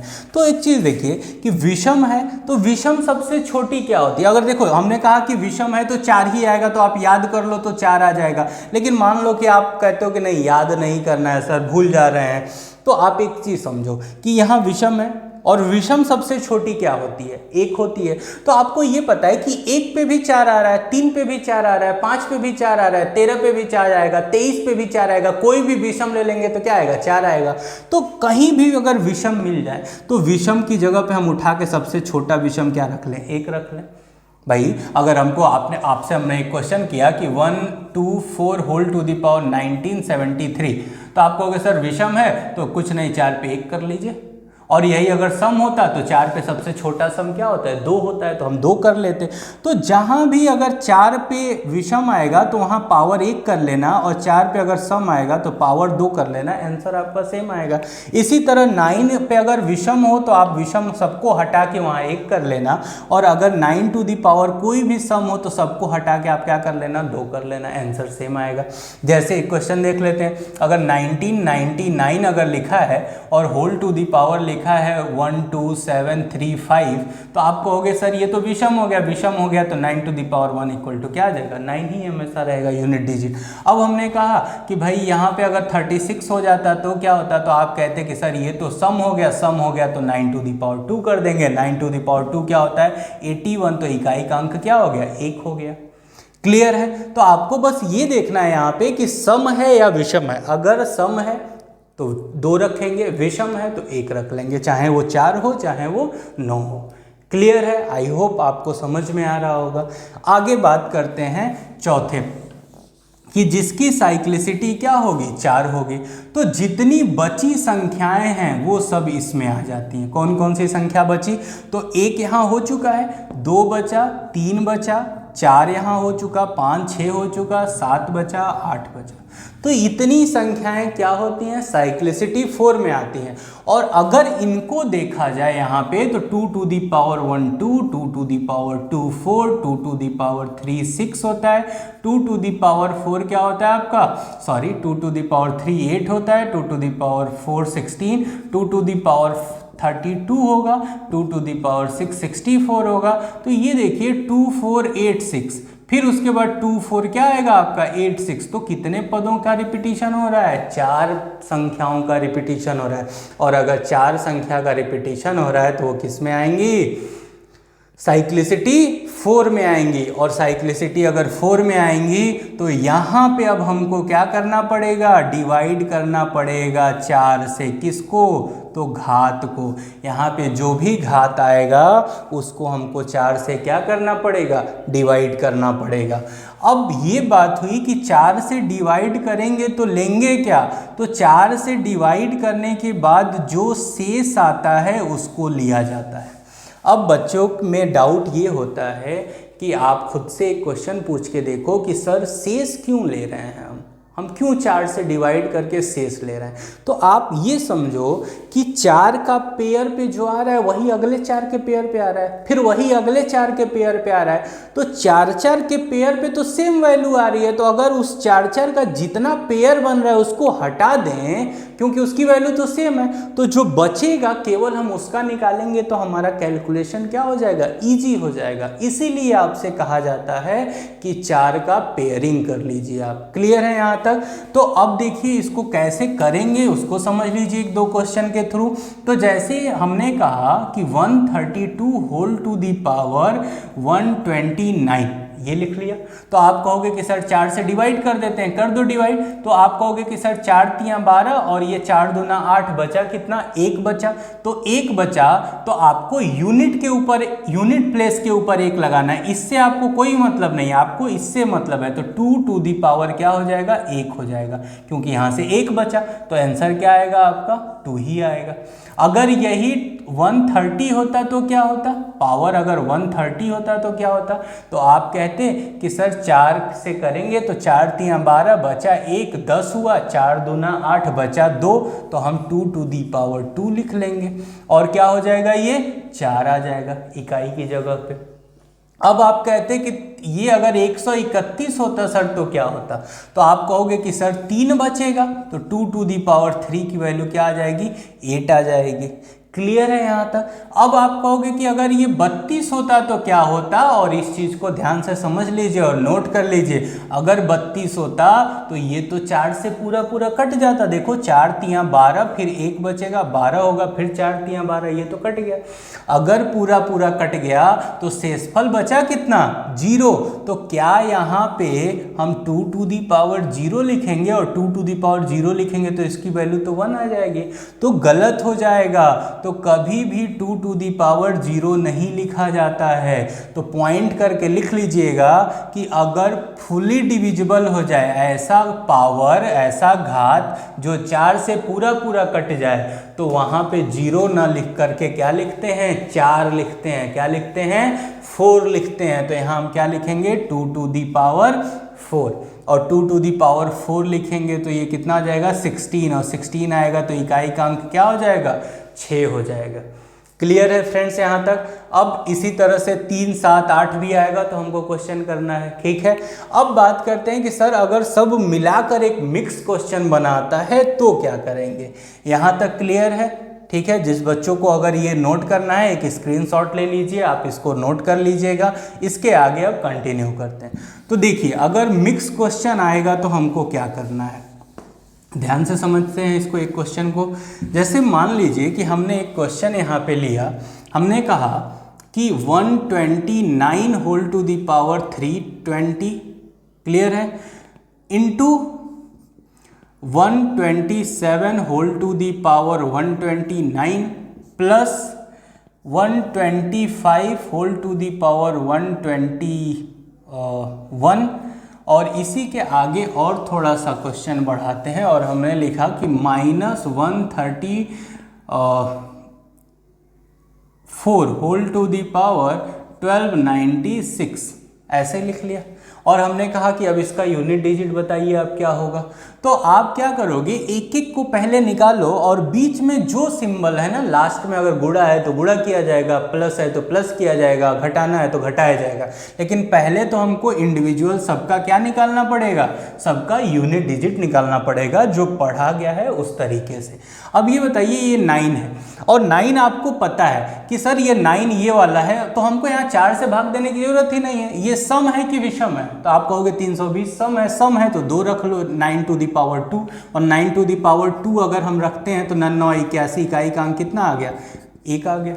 क्लियर है, देख रहे हो कितना इजी तरीके से हम देख के बस बता सकते हैं। तो अब यहाँ आ जाओ, ये 7, और 7 क्या है, ये तो इसमें का आ गया, तो हमको 4 से डिवाइड करना है। 4 3 12, 4 2 8, बचा 1, और 7 टू दी पावर 1 अगर होगा तो इसकी वैल्यू क्या हो जाएगी, 7 हो जाएगी। नेक्स्ट अगर देखते हैं 5, तो 5 कभी चेंज ही नहीं होता है तो ये 5 ही रहेगा। और ये 4 है तो 4 तो फिर इसमें आ गया, और 4 अगर इसका हो गया तो इसका मतलब हम ये समझे हैं कि 4 टू दी पावर क्या है, सम है कि विषम है। तो आप कहोगे सम है तो 4 के पावर 2 रख लो, 4 चौको 16, और 16 को हम क्या लिख सकते हैं, 6 लिख सकते हैं। क्लियर है ना, तो यहाँ 6 हो गया। यहाँ बीच में माइनस है, ये प्लस है, और ये मल्टीप्लिकेशन है। तो आप वोडमास का रूल पढ़े होगे, तो पहले मल्टीप्लाई किया जाता है, फिर एडिशन, फिर सब्सट्रैक्शन। तो पहले यहाँ मल्टीप्लाई करेंगे, 7 1 जा 7 हो जाएगा, प्लस 5 होगा, और फिर माइनस क्या आ जाएगा, 6 आएगा। अब देखिए यहाँ पे, अब ये करोगे आप तो 7 5 कितना हो गया, 12 हो गया, और 12 में से 6 जाएगा तो आंसर कितना आ गया आपका, 6 आ गया। तो आपका आंसर आ गया कि सर यूनिट पे हमारा क्या आएगा, 6 आएगा। ये तो क्लियर हो गया। अब बात यहाँ पे एक चीज़ और समझिए, यहाँ पे कुछ बच्चे क्या करेंगे कि अब इसको ऐसे यहाँ से समझिए, अब इसको 7 5 12 तो करेंगे, लेकिन 12 करने के बाद इकाई का अंक वो 2 ले लेंगे। क्लियर है ना, 7 5 12, 12 में इकाई का अंक क्या आया, 2 आया। हमने पूरा 12 नहीं लिया, 2 ले लिया, और माइनस का 6 है हमारे पास। अब अगर इसको सब्सट्रैक्ट करेंगे तो ये तो माइनस का 4 आ गया। क्या आ गया भाई, ये मेरे पास माइनस का 4 आ गया। और अगर माइनस का 4 आया तो यहाँ पे हम क्या कर सकते हैं, तो माइनस का 4 आने पे हम इसको 10 में से घटा देते हैं, और आंसर क्या लिख देंगे, प्लस का 6। माइनस जब भी आ जाए आपका उत्तर तो आप उसको 10 में से घटा के क्या लिख दीजिएगा, 6 लिख दीजिएगा। ऐसा क्यों करते हैं उसको भी समझ लीजिए। कि समझिए यहाँ 2 में से आप 6 घटा रहे हो ना, तो ये तो हमें इकाई अंक लेके चलना है ना, तो इसके आगे दहाई सैकड़ा अंक भी आएगा। मतलब कि कुछ ना कुछ यहाँ आ रहा होगा, इस लास्ट में 2 आ रहा होगा, और इसमें भी यहाँ कुछ ना कुछ आ रहा होगा, लास्ट में 6 आ रहा होगा। तो जब 2 में से 6 घटाएंगे आप तो नहीं जाएगा, तो हासिल या कैरी आप लेते हैं कि नहीं, और लेंगे तो कितने का लेंगे, 10 का लेंगे। और 10 अगर लेंगे तो 10 2 कितना हो जाएगा, 12, 12 में से 6 जाएगा तो क्या आएगा, 6 आएगा। तो इसीलिए हम यहाँ पे क्या करते हैं, 10 ये जो कैरी है वही कैरी से घटा देते हैं, तो 10 में से 4 गया, कितना आएगा, 6 आएगा। तो हमारा आंसर आ जाए। तो अगर पॉजिटिव बन रहा है तो बहुत अच्छा है, वही आंसर हो जाएगा, और निगेटिव जहाँ भी आ जाएगा तो वहाँ उसको हमको क्या करना पड़ेगा, 10 में से सब्सट्रैक्ट कर देना पड़ेगा। तो ये पूरा हम लोग क्या पढ़ लिए, आपका यूनिट डिजिट का कॉन्सेप्ट पढ़ लिए। क्लियर है यहाँ तक सभी को। अब बात करेंगे हम लोग इसके आगे 2 डिजिट निकालने की। क्लियर है। 2 डिजिट अगर कभी कभी एग्जाम में हमसे पूछ देगा तो हम कैसे निकालेंगे लास्ट 2 डिजिट को, तो ध्यान से समझिएगा। अगर यूनिट डिजिट से थोड़ा सा टफ क्वेश्चन अगर आपको देगा तो वो लास्ट 2 डिजिट ही पूछेगा। तो अब ये आप हमें बताइए कि संख्याएं किन अंकों से खत्म होती हैं। संख्याएं, जो संख्याएं एक होती है, जैसे संख्या है 1 2 9 7, तो क्या लास्ट में हमेशा यहाँ जो खत्म हो रहा है संख्या इसमें 7 ही आएगा क्या? तो आप कहोगे नहीं सर, यहाँ तो 1 2 3 4 5 7 पूरा 9 तक कुछ भी आ सकता है। क्लियर है, या तो 0 भी आ सकता है। तो यहाँ लास्ट वाला हमें देखना है कि लास्ट में क्या है, और उसी के आधार पे हमने इसको 2 भागों में बांट दिया है। क्लियर है, तो यहाँ से समझिए पहला भाग हमने क्या रखा है, तो ऐसी संख्याएं जिसके लास्ट में 1 आता हो, 3 आता हो, 7 आता हो और 9 आता हो। ऐसी संख्याएं जिसके लास्ट में 1 3 7 9 आता हो। दूसरा पॉइंट, ऐसी संख्याएं जिसके लास्ट में 2 आ रहा हो, 4 आ रहा हो, 8 आ रहा हो और 6 आ रहा हो। अब आप कहेंगे कि सर सारी संख्याएं हो गई लेकिन 5 छूट गया। तो फ्रेंड्स अगर 5 छूट गया तो 5 को हम अलग से नोट करके आप लिख लीजिएगा कि 5 जिसके भी लास्ट में आता है, और पावर आप XYZ कुछ भी लगा दो इसमें, इसका यूनिट लास्ट का जो 2 डिजिट होता है वो हमेशा क्या होता है, 25 होता है। इसको आप लिख लेना कि किसी भी संख्या के लास्ट में अगर 5 आ गया तो उस पर पावर कुछ भी लगा दो, वो हमेशा यूनिट उसका लास्ट 2 डिजिट क्या होगा, 25 ही होगा। जैसे देख लीजिए, हमने कहा 1265 और होल टू दी पावर 129 लिख दिया। तो आप लास्ट डिजिट अगर कोई आपसे पूछे लास्ट 2 डिजिट, तो हमेशा क्या होगा, ये 25 होगा। ठीक है ना, अगर लास्ट 2 डिजिट अगर आपसे कोई पूछे तो क्या होगा, हमेशा 25 हो गया। तो ये कॉन्सेप्ट अलग है, इसको आप अलग से लिख लेना। इसके अलावा 1 3 7 9 को हमने एक ग्रुप में रखा, 2 4 8 6 को एक ग्रुप में रखा, और इसको ध्यान से समझिए। पहले हम लोग बात करने चल रहे हैं इसकी। तो ऐसी संख्याएं जिनका लास्ट में 1 आता है, जैसे समझिए, जैसे हमने कहा कि 21, और 21 होल टू दी पावर हमने लिख दिया 729, ये लिख दिया। और हमने कहा कि बताइए कि इसका लास्ट 2 डिजिट क्या आएगा। तो यहाँ करना क्या है कि आप ध्यान से समझिए, यहाँ क्या करना है, आपको पहले 1 के पावर 9 लिखना है। मतलब यहाँ अगर हम लिखें तो पहले लास्ट जो इकाई का अंक है उसके पावर जो 9 लिखा है वो लास्ट वाला लिख लेना है, 1 टू दी पावर 9। और इसके साथ बगल में क्या लिखना है, तो ये जो 10th प्लेस है, दहाई का अंक है, इसका इसी इकाई, ये जो पावर वाला है पहला वाला, इससे गुणा लिखना है, मतलब 2 × 9 लिखना है। क्लियर है आपको 2 पार्ट में ये करना है, पहला पार्ट ये और दूसरा पार्ट ये। पहले पार्ट में जो लिखा है उसके पावर 9 लिख लीजिएगा, और दूसरे में इससे इसको गुणा करके लिख लीजिएगा। तो 1 टू दी पावर के 9 को क्या लिखेंगे, 1 ही हो जाएगा। भाई 1 के घात में कुछ भी लिख लें तो 1 ही रिजल्ट आएगा। और 2 को 9 से मल्टीप्लाई करेंगे तो 9 2 जा 18, और 18 में इकाई का अंक क्या हो जाएगा, 8। इसका मतलब इसका लास्ट 2 डिजिट क्या आएगा, 81 आएगा। क्लियर है स्टूडेंट यहाँ तक। एक क्वेश्चन और यहाँ से देखते हैं। जैसे हमने कहा कि 81 ही ले लेते हैं, 81 होल टू दी पावर 723 अगर आ जाए सर तो क्या होगा। तो कुछ नहीं, करना कैसे है भाई, तो 1 टू दी पावर 3, इसके पावर में 3 और इसके पावर में 3 करेंगे तो 1 टू दी पावर 3 तो 1 ही आएगा। 1 को 3 बार गुणा करेंगे तो 1 ही आएगा, और इसका इससे गुणा, तो 8 3 का 24, 24 का हम क्या लिख लेंगे, 4 लिख लेंगे। ये हमारा लास्ट 2 डिजिट आ गया। क्लियर है। एक और कर लेते हैं। आपने कहा कि सर हो गया, मान लीजिए कि 31 हमने कर लिया, और इसके पावर हमने क्या कर लिया, कुछ भी ले लीजिए, जैसे हमने किया 40 कर लिया, मान लीजिए 0 वाला एक लेके देखते हैं, 40 कर लिया, क्या होगा। तो आप क्या कहोगे कि सर 1 टू दी पावर 0। अब देखो आप, x के पावर 0, कोई भी संख्या के पावर 0 होता है तो उसका रिजल्ट कितना आता है, 1 ही आता है। तो इसी तरह 1 टू दी पावर 0 करेंगे तो ये क्या आएगा, 1 आएगा, और 3 का 0 से गुणा करेंगे तो क्या आ जाएगा, 0 आ जाएगा। इसका मतलब इसका लास्ट डिजिट अगर 2 डिजिट देखा जाएगा तो क्या आएगा 01। तो यहाँ से आप ये कर सकते हो कि जिसके भी लास्ट में 1 होगा तो 1 का पावर, जो भी लास्ट वाला पावर होगा उसके, और फिर उसी का इसके बगल वाले से गुणा, और जो आएगा वो लिख लेंगे। क्लियर है। अब आगे बढ़ते हैं कि अगर 3 आएगा तो क्या करेंगे। यहाँ तक सबको क्लियर है। नेक्स्ट, अगर 3 आएगा तो हमको क्या करना है। तो जैसे मान लीजिए अगर 3 आता है और 3 के पावर लिख देता है 120, 3 टू दी पावर क्या लिख दिया उसने 120। अब क्या करें, तो आप ध्यान से समझो। अगर ये बताइए आप 3 टू दी पावर 4 की वैल्यू कितनी होती है। 3 टू दी पावर 4 की वैल्यू होती है 81, होती है कि नहीं होती है। और 81 अगर आ गया तो इसका लास्ट डिजिट कितना आ गया 1 आ गया, और अगर 1 आ गया तब तो फिर ये इस टाइप वाला हो गया। देखिए 81 को हमने 1 के टाइप से सॉल्व कर दिया ना। तो हम लोग इसको बनाएंगे कौन सा टाइप, फर्स्ट वाला टाइप। और कैसे बनेगा, तो हम इसके पावर में 4 लिखेंगे। तो पावर को हमको पहले तोड़ना पड़ेगा, ब्रेक करना पड़ेगा। तो हम क्या कहते हैं यहाँ पे कि 3 टू दी पावर 4 कर दिया, और यहाँ पे क्या लिखें, तो यहाँ पे ऐसी संख्या लिखिए कि इसका मल्टीप्लाई करने पे 120 आ जाए। तो आप कहोगे कि सर 30 लिख देते हैं, तो 4 तियाँ 12, 120 हो गया।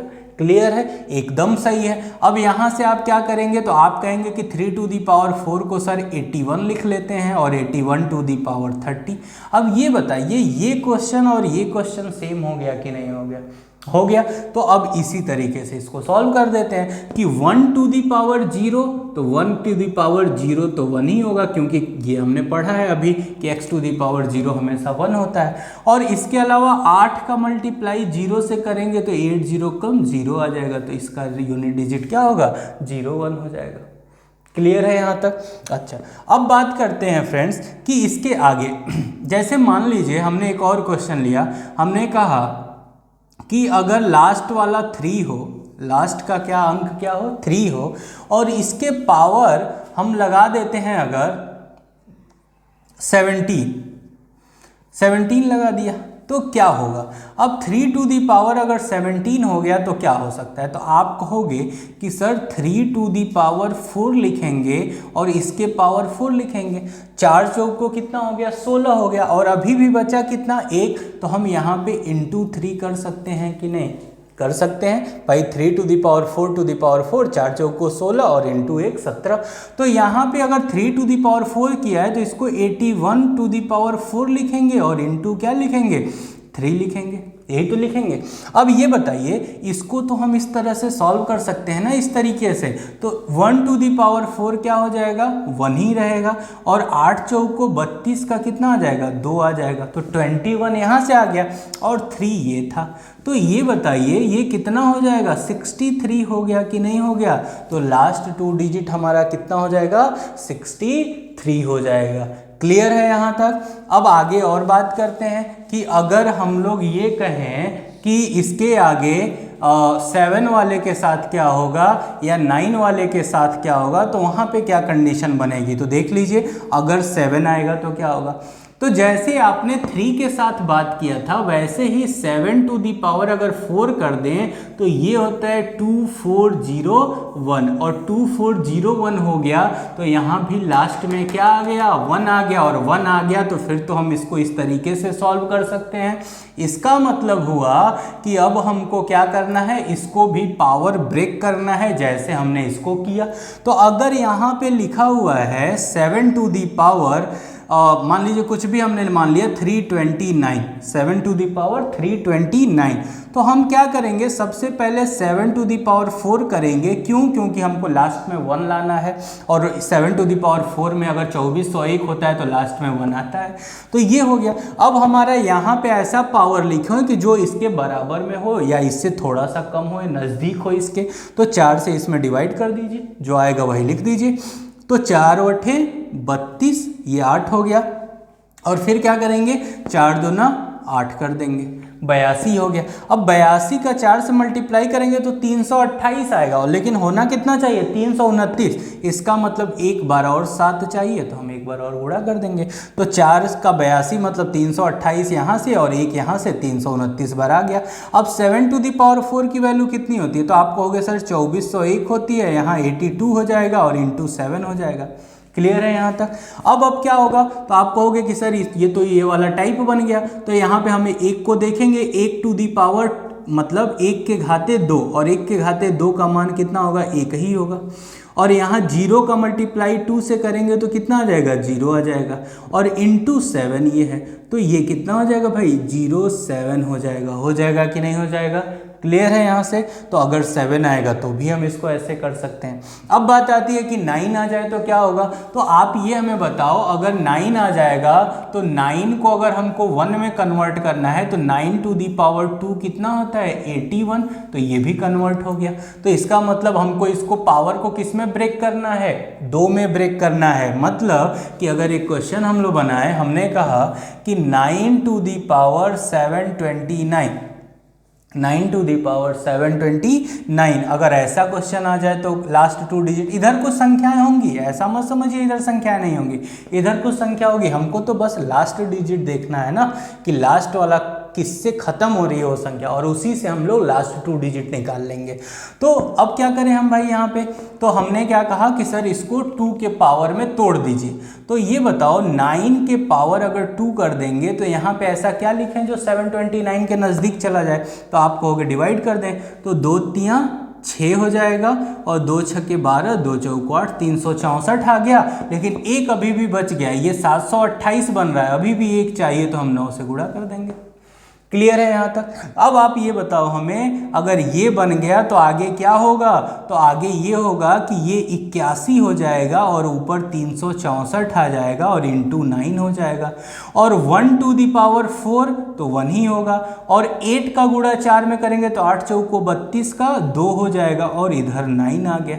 अब मल्टीप्लाई कर दें तो 9 1 जा 9, 9 2 जा 18 का 8, 89, तो इसका लास्ट 2 डिजिट क्या आ जाएगा, 89 आ जाएगा। तो इस तरह से 1 3 7 9 को हम ऐसे कर सकते हैं। क्लियर है यहाँ तक। अब बात करते हैं 2 4 8 और 6 अगर लास्ट में आते हैं तो हमको क्या करना पड़ेगा। तो इसको आपने फ्रेंड्स देखा कि हमारा पूरा कॉन्सेप्ट एक ही का ही है कि लास्ट में 1 अगर आएगा तो हम जिस तरह से कर रहे थे उसी टाइप से हमने 3 को भी बनाया, 7 को भी बनाया और 9 को भी बना लिया। 3 और 7 के घात में 4 करके तोड़ दिया और 9 के घात में 2 करके तोड़ दिया, और बाकी जो रेस्ट है वो पावर अलग से रख लिया, उसको सिंप्लीफाई कर दिया। क्लियर है यहाँ तक। आप रिवाइंड करके देख लीजिएगा, अगर डाउट होगा तो आपको क्लियर हो जाएगा। 2-4 आप क्वेश्चन इस पे प्रैक्टिस करेंगे तो आपका एकदम 100% आपको समझ में ही आ जाएंगी चीज़ें। अब इसके बाद बात करते हैं 2 4 8 9। अगर 2 4 8 9 के साथ संख्याएं खत्म होती हैं तो उसके केस में क्या होगा। तो जैसे आपको एक चीज़ याद रखना पड़ेगा यहाँ कि 2 टू दी पावर 20 का वैल्यू होता है 10 4 8 5 7 6। ये आप याद रखिए, पूरा याद करने की ज़रूरत नहीं है, आप बस लास्ट 2 डिजिट याद रखिए कि 2 के घाते 20 का मान होता है, लास्ट में 76 आता है, लास्ट में जो 2 डिजिट आता है वो क्या आता है 76 आता है। बस इतने से ही हमारा क्वेश्चन सॉल्व हो जाएगा। दूसरा पॉइंट यहाँ पे एक और समझिए कि 76 के पावर अगर कुछ भी हम लिख दें, कुछ भी XYZ अगर कोई भी पावर लगा दिया जाए तो वैल्यू चेंज नहीं होगी, उसके लास्ट में हमेशा लास्ट 2 डिजिट जो आएगा वो क्या आएगा, लास्ट 2 डिजिट हमेशा 76 आएगा। मतलब कि 76 के पावर में अगर हम कुछ भी लगा दें तो लास्ट 2 डिजिट हमेशा उसका क्या आता है 76 आता है। अब यहाँ से क्वेश्चन आप समझिए कैसे करेंगे।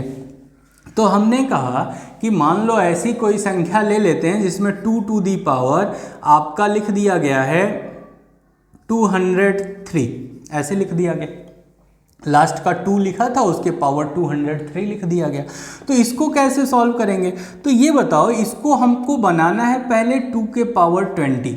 क्या बनाना है 2 के पावर 20। अब 2 का पावर 20 बना दिया। अब 2 का पावर 20 बनाते ही हमको यहाँ ऐसा लिखना है कि जो इसके नज़दीक जाए। तो हम यहाँ क्या लिखेंगे 10 लिख देंगे, क्योंकि 10 और 20 का मल्टीप्लाई करेंगे तो 200 हो गया। अभी भी हमको 3 चाहिए तो 2 टू दी पावर 3 लिख लिया। अब ये टोटल मिलाकर 203 हो गया कि नहीं हो गया, हो गया। अब आगे बात करते हैं। तो 2 टू दी पावर 20 का लास्ट 2 डिजिट कितना होता है 76। तो यहाँ हम लिख लेंगे 76 to the power 10 into 2 to the power 3 क्या होता है आपका 8 होता है। अब 76 के पावर कुछ भी कर लो, 76 के पावर में कुछ भी कर लो, हमेशा लास्ट 2 डिजिट क्या आएगा, 76 ही आएगा। तो ये 76 आएगा इंटू 8 हो जाएगा। 8 छक 48 का 8, 4 7 8 56 4 60। इसका मतलब लास्ट 2 डिजिट आपका कितना आ गया, 08 आ गया। क्लियर है यहाँ तक। एक क्वेश्चन और देखते हैं। अगर मान लीजिए हमने कहा कि 2 टू दी पावर 27 आ गया, आप क्या करोगे, छोटा सा ले लिया पावर, तो आप यही करोगे कि सर 2 टू दी पावर 20 कर लेते हैं और इंटू 2 टू दी पावर 7 कर लेते हैं, क्योंकि पावर क्या हो जाएगा, ऐड हो जाएगा, 20 और 7 27 हो जाएगा यहाँ पे। तो यहाँ से क्या होगा, इसका तो वैल्यू लास्ट 2 डिजिट 75 आ जाएगा, और ये कितना हो जाएगा आपका, तो ये हो जाएगा 128। क्यों, अब 128 को 75 से आप मल्टीप्लाई कर लीजिएगा, लास्ट 2 डिजिट जो आएगा वो आपका क्या हो जाएगा, आंसर हो जाएगा। तो अगर इस टाइप का भी क्वेश्चन आता है तो हम यहाँ से कर सकते हैं। हमको बस की पॉइंट यहाँ क्या याद रखना है कि लास्ट में अगर 76 आएगा तो उस पे पावर 2 का पावर 20 76 होता है लास्ट 2 डिजिट, और 76 के पावर में कुछ भी कर लें वो चेंज नहीं होता है। अब ये 2 तो हो गया, अब 4 8 को देखते हैं क्या होगा। तो अगर 4 8 के साथ चलें तो ये बताइए, जैसे हमने 4 टू दी पावर लिख दिया, यही 203 मान लीजिए लिख दिया। अब ये बताओ 4 टू दी पावर 203 लिखा है, तो 4 को हम ऐसे नहीं लिख सकते हैं 2 का स्क्वायर, 4 को हम 2 का स्क्वायर लिख सकते हैं और पावर 203 लिख सकते हैं। अब एक चीज़ बताओ, अगर इसका इससे मल्टीप्लाई कर दिया जाए, इसको सिंप्लीफाई किया जाए, तो ये क्या हो जाएगा, ये हो जाएगा 2 टू दी पावर 406 हो जाएगा। क्लियर है यहाँ तक। अब तो फिर ये यही क्वेश्चन बन गया सर, यहाँ से तो हमने यही क्वेश्चन बना लिया, तो इसको अब हम क्या करेंगे, 2 टू दी पावर 20 और होल टू दी पावर कितना कर देंगे, 40 नहीं 20 कर देंगे, क्योंकि 20 इंटू 20 कितना हो जाएगा 400, और अभी भी बचा कितना 6, तो 2 टू दी पावर क्या कर देंगे 6 कर देंगे। अब यहाँ से अगर हम बनाएंगे तो ये आ जाएगा 75 और इंटू ये हो जाएगा आपका कितना 64 हो गया, और 75 64 का मल्टीप्लाई कर देंगे, हमको लास्ट 2 डिजिट क्या हो जाएगा यहाँ से मिल जाएगा। क्लियर है इतना। अब बात करते हैं कि सर अगर 8 आ जाए तो क्या करेंगे। तो अब आपको समझ में आने लगा होगा कि अगर मान लीजिए कि 201 लिख दें हम यहाँ पे और 8 आ जाए, तो 8 को आप क्या कर सकते हो, 2 का क्यूब कर सकते हैं, और 2 का अगर ये क्यूब हो जाएगा तो यहाँ 201 लिखा है, और 3 का 201 में मल्टीप्लाई होगा तो 2 टू दी पावर, यहाँ देख लिया जाए तो ये क्या बनाएगा 2 to the power, 2 to the power 3 और पावर 201 है, तो इसको जब सिंप्लीफाई किया जाएगा तो इससे ये मल्टीप्लाई होगा, तो 2 टू दी पावर यहाँ क्या बनेगा, ये 603 बनेगा। क्या बनेगा फ्रेंड्स, 2 टू दी पावर 603। तो आगे जब जाएंगे तो अब हमको पता है कि 2 टू दी पावर 20 तोड़ना है, तो 2 टू दी पावर 20 और होल टू दी पावर कितना हो जाएगा 30 हो जाएगा, क्योंकि 30 इंटू 20 कितना आ जाएगा 600, और यहाँ पे एक्स्ट्रा कितना बच रहा है तो 3, तो हम 2 के घाते क्या लिख लेंगे 3। आपको पता है ये 75 देता है, 75 के पावर कुछ भी कर लीजिए आंसर क्या मिलता है, सॉरी 76 देता है, और 76 के पावर में आप कुछ भी कर लेंगे क्या मिलेगा आपको 76 ही मिलेगा। तो अगर यहाँ 76 आ गया तो बगल में हम क्या करेंगे 2 2 जा 3 इक्वल टू 8, और 76 और 8 का मल्टीप्लाई कर दीजिए, 8 छक 48 का 8 आ गया 4, और 7 8 56 4 60, तो 08, ये आपको क्या मिल जाएगा 08 मिल जाएगा। तो यहाँ से क्या देखा गया कि अगर 2 है तो इसको हम ऐसे कर सकते हैं, 2 को 20 पे पावर में तोड़ सकते हैं, 4 है तो 4 को हम 2 का स्क्वायर लिख के फिर यही बना लेंगे, 8 है तो 2 का क्यूब लिख के फिर हम उसको क्या कर लेंगे, इसी तरीके से कर सकते हैं। अब बात आई कि 6 आएगा तो क्या करेंगे, तो उसको समझिए। अगर 6 आता है तो हमको क्या करना पड़ेगा। तो फ्रेंड्स देखिए, अगर 6 टू दी पावर मान लीजिए 209 लिख के आ गया 6 टू दी पावर, तो हम क्या करेंगे। तो यहाँ से आपको ये समझना होगा कि हम इसको ये भी तो कर सकते हैं कि 2 to the power 209 into 3 to the power 209 कर सकते हैं कि नहीं कर सकते हैं भाई। 6 को हम ब्रेक कर दिए, 2 के घाते 209 और 3 के घाते 209। और अब ये दोनों टाइप आप पढ़ चुके हो, इसको 20 में तोड़ना है पावर में, और इसको 3 टू दी पावर 4 में तोड़ना है, तभी वो 81 1 देगा, और 1 का कॉन्सेप्ट हम लोग पढ़ चुके हैं। तो इसको हम लोग क्या करेंगे 3 टू दी पावर 4, और 4 करते ही यहाँ डिवाइड करना पड़ेगा, 5 चौको 20 हो जाएगा, और सॉरी 4 से कर रहे हैं ना, तो 4 पंचे 20 और 4 दूना 8, ये 52 आ गया। और अभी बचा कितना, एक एक्स्ट्रा 3 बचा, तो यहाँ लिख लेंगे। तो आगे क्या बनेगा भाई, तो ये सर हो जाएगा 81 होल टू दी पावर 52 और इंटू 3। तो ये बताइए 1 टू दी पावर 2, एक को 2 बार गुणा करोगे तो क्या आएगा, एक ही आएगा, और ये 8 दूना 16 का क्या आ जाएगा, 6 आ जाएगा, और इधर क्या बना आपका 3 बना, तो ये आ जाएगा 3 1 जा 3, 3 6 जा 18 का 8, 83 आ गया। तो इसके लास्ट 2 डिजिट 83 आ गया, और इसका लास्ट 2 डिजिट अगर निकालना हो तो 2 टू दी पावर 20 हो जाएगा, और यहाँ 10 होगा, और इंटू 2 टू दी पावर क्या होगा 9 होगा, और 2 टू दी पावर ये तो आपका 75 आ जाएगा। क्लियर है यहाँ से, और ये आपका आ जाएगा 512, कितना आ जाएगा 512। क्लियर है यहाँ से। अब आपको लास्ट 2 डिजिट निकालना है तो आप मल्टीप्लाई कर लीजिए यहाँ पे। अगर मल्टीप्लाई करेंगे तो 12 पच्चे 60 का 0 आ गया, 6 हो गया, और 12 सत्ते 84, और 84 6 90 का 0, यही आएगा, डबल 0 इधर शायद, यही आएगा। आप एक बार मल्टीप्लाई करके देख लीजिए यहाँ पे, 5 1 2 और 75, तो क्या हो जाएगा, 5 दूना 10, 0, 5 1 5, और 5 25 1 26, 7 दूना 14 का 4, तो ये 0 5 4 9, यही आएगा। क्लियर है, तो कितना आ गया 90 आ गया ना यहाँ से, तो लास्ट 90 आ गया, और इधर से कितना आया था 83 आया था। तो जब आप लास्ट 2 डिजिट निकालोगे तो बीच में मल्टीप्लिकेशन था, तो ये मल्टीप्लाई हो जाएगा, और मल्टीप्लाई होकर जब आप निकालेंगे तो इधर 0 आ गया, और 9 का 27 का 7 आ जाएगा। क्लियर है कि नहीं, आ गया 70। तो यहाँ से हम कर सकते हैं कि नहीं, अगर यहाँ से हमको करना होगा तो हम इस टाइप का 6 अगर बनेगा तो उसको 2 और 3 में तोड़ देंगे। इसको भी हम पढ़ चुके हैं और इसको भी पढ़ चुके हैं, और यहाँ से हम अपना क्वेश्चन क्या कर लेंगे, सॉल्व कर सकते हैं। यहाँ तक किसी बच्चे को डाउट है क्या? डाउट नहीं होगा, आप एक बार रिवाइंड करके देख लीजिए, ये पूरा कॉन्सेप्ट आपको समझ में आएगा। और ये बहुत ही प्यारा कॉन्सेप्ट है लास्ट 2 डिजिट का, जो कि आपको अच्छे एग्जामों में हमेशा मिलेगा क्वेश्चन। क्लियर है यहाँ तक? अब बात करते हैं फ्रेंड्स इसके आगे फैक्टर्स की, कि सर फैक्टर्स क्या होते हैं और फैक्टर से रिलेटेड क्वेश्चन एग्जाम में कौन कौन से आते हैं।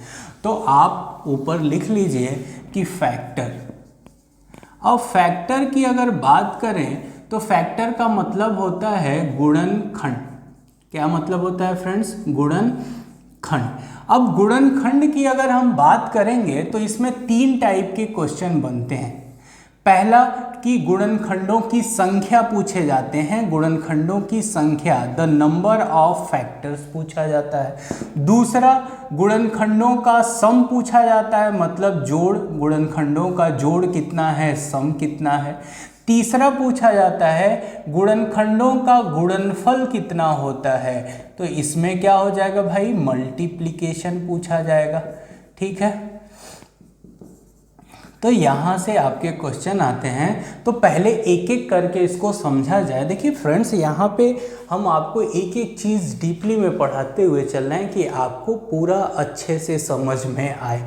और यहाँ से अगर आप सीखते हैं तो आपको आगे चल के नंबर सिस्टम या मैथ के किसी भी पोर्शन में आपको प्रॉब्लम नहीं होगी। क्यों? क्योंकि ये बेस है और ये बेस आपको आना चाहिए। अगर ये मैथ का बेस आपको आता है तो आप आगे पूरे चैप्टर में आप अच्छा परफॉर्म करेंगे।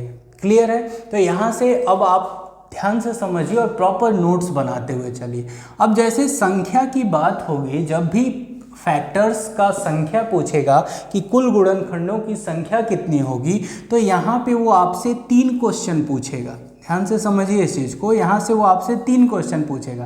पहला कि कुल गुणनखंडों की संख्या, टोटल सम पूछेगा आपसे।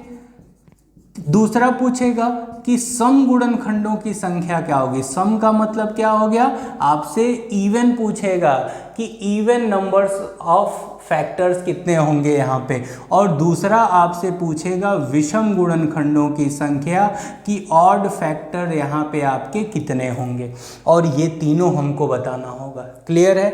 अब देखिए कैसे निकालना है। अब जैसे मान लीजिए हमने एक एग्जाम्पल ले लिया, हमने कहा 24। अब 24 को अगर आप देखो कि कौन कौन सी संख्या काटती है, तो आप कहोगे कि सर 1 होगा, 2 होगा, 3 होगा, 4 होगा, 6 होगा, 8 होगा, और क्या होगा, 12 होगा और 24 होगा। तो इसका मतलब ये टोटल कितनी संख्या हो गई, ये संख्या हो गई 8। इसका मतलब कुल 8 संख्याएं किसको काटती हैं, 24 को काटती हैं। क्लियर है यहाँ तक? अब बात ये आई कि सर ये तो हम ऐसे भी काउंट कर सकते हैं कि कुल संख्या हमारी कितनी हो गई, 8 हो गई। गुणनखंडों की कुल संख्या कितनी हो गई, 8 हो गई। लेकिन प्रॉब्लम ये है फ्रेंड्स कि जैसे हमने आपसे कह दिया कि 382 बताइए, तो अब 382 किससे किससे कटता है, ये आपको फाइंड आउट करने में काफ़ी प्रॉब्लम होगी। तो इसीलिए जो तरीका सीखा जा रहा है उसको ध्यान से समझिए।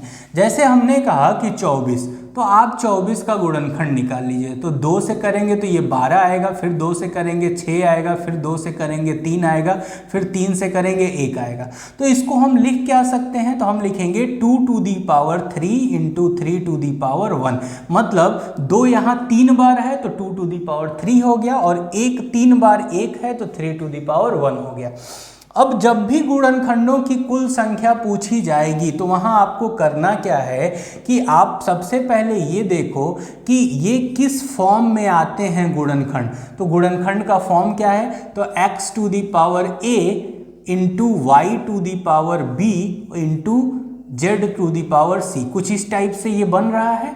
तो हम क्या कहेंगे कि अगर कुल संख्या पूछेगा तो पावर को एक एक बढ़ा के आपस में गुणा कर देंगे। मतलब a+1 b+1 और c+1, ये अगर हम कर देते हैं तो हमको कुल संख्या मिल जाएगी। तो ये देखिए यहाँ 3 में 1 बढ़ाएंगे तो कितना आ जाएगा, 4, और 1 में 1 बढ़ाएंगे तो कितना आएगा, 2। तो ये 4 और 2, तो 4 दूना कितना आ गया, 8 आ गया। और अभी तो आप यहाँ देखिए निकाले हैं कितना आया था गुणनखंडों की संख्या, 8 आई थी। तो हमको कुछ नहीं करना है, बस गुणनखंड निकालने में जितना समय लगे इसके बाद इस फॉर्मेट में लिख लेना है। जो पावर होगा उसमें एक एक बढ़ा के आपस में उसको गुणा कर दीजिए। जैसे 3 है तो 4 और 1 है तो 2 हो गया, 4 दूना 8। क्लियर है? अब आपसे पूछे सम गुणनखंडों की संख्या, तो सम गुणनखंडों में एक में हम कुछ नहीं जोड़ते हैं, एक को जैसा है वैसे ही लिख लेंगे, और बी सी जो जोड़ रहे थे एक एक उसको जोड़ देंगे, b+1 और ये c+1। क्लियर है यहाँ तक? तो ए को कुछ नहीं करते हैं, ऐसे ही लिख लेंगे, और बी सी में एक एक जुड़ जाता है। तो देखिए यहाँ पे एक को ए, ये तो ए है ना, इससे अगर इसको कंपेयर करें तो ये यही तो है x to the power a into B to the power क्या, sorry y to the power क्या, b। तो a की जगह पे क्या है आपका 3 है, तो 3 को हम ऐसे ही लिख लेंगे गुणे, और b की जगह पे 1 है तो b में 1 जुड़ जाएगा। देखिए यहाँ पे b में 1 जुड़ रहा है, तो 1 1 कितना हो जाएगा, 2, तो 3 दूना कितना हो जाएगा, 6। तो इसलिए आपके सम संख्या कितनी आ जाएगी, 6। अब इसका मतलब समझिए, यहाँ क्रॉस वेरीफाई करिए कि सही है कि नहीं। देखिए यहाँ पे 6 सम गुणनखंड हैं इवन, तो देखो पहला ये है, दूसरा ये, तीसरा ये, चौथा ये, पांचवा ये और छठा ये दोनों क्या हैं, ये दोनों तो विषम हो गए ना, तो 6 सम है। देखिए 6 आ भी रहा है। और अगर विषम पूछेगा तो यहाँ पे देखो हमने a में 1 जोड़ा, यहाँ पे a को सेम ले लिया, मतलब 1 जोड़ा नहीं, यहाँ पे a को विषम में क्या करेंगे, हटा ही देंगे, पहले वाले टर्म को स्किप कर देंगे और बाकी टर्म को वैसे ही लिख देंगे। मतलब b+1 c+1 रहेगा, a गायब हो जाएगा। तो ये बताइए यहाँ से अगर a ये गायब हो गया तो बचा कौन, ये b वाला, और b में 1 जुड़ जाएगा तो 1 1 कितना आ जाएगा, 2। और ये देखिए यहाँ 2 बन रहा था कि नहीं, विषम बन रहा था। तो ये अगर आपको पता है, आपको अगर ये पता है तो आप ये क्वेश्चन ऐसे ही वर्बली कर सकते हैं।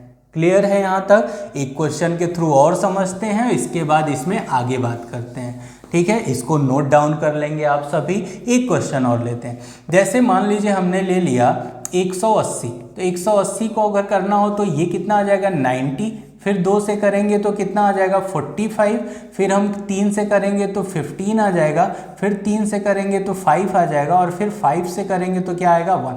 तो इसको अगर लिखना हो तो हम क्या लिखेंगे, 2 2 बार है तो 2 टू दी पावर 2 इंटू 3 2 बार है तो 3 to the power 2 into 5 to the power 1। अब ये लिख लिया। अब हमको बताना है कुल संख्या, तो हमको पता है कि सबका पावर घात एक एक बढ़ा के गुणा कर दो, तो 2 की जगह 3 लेंगे, 3 ये भी 2 है तो 1 जोड़ लेंगे 3, तो 3 त्रिक का 9, और यहाँ 1 है तो 1 में 1 जोड़ेंगे तो 2, तो 3 त्रिक का 9 दूना 18। इसका मतलब ये वाला कितना आ जाएगा आपका, पहला आ गया 18, कुल संख्या कितनी आ गई 18 आ गई। दूसरा अगर निकालते हैं तो पहले वाले को हम क्या करेंगे, सेम ऐसे ही लिख लेते हैं, उसमें कुछ नहीं जोड़ते हैं, तो पहला तो हमारा 2 ही हो गया।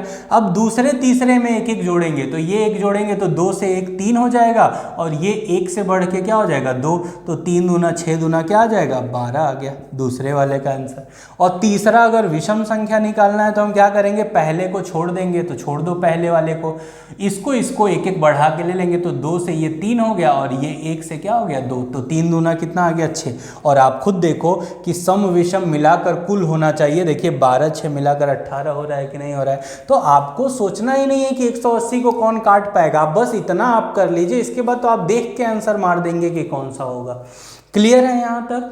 अब तो ये तो हमने पढ़ ली संख्या कि अगर हमको फैक्टर्स की कुल संख्या पूछ दे, सम संख्या पूछ दे या विषम संख्या पूछ दे तो हम क्या करेंगे। अब इसके बाद अगर पढ़ेंगे कि सर अगर हमको इसी फैक्टर्स का सम पूछ दे, मतलब कुल गुणनखंडों का सम कितना होगा, कुल गुणनखंडों का इवन सम कितना होगा, और अगर कुल गुणनखंडों का विषम कितना होगा, अगर उसको विषम गुणनखंडों को जोड़ा जाए तो कितना आएगा।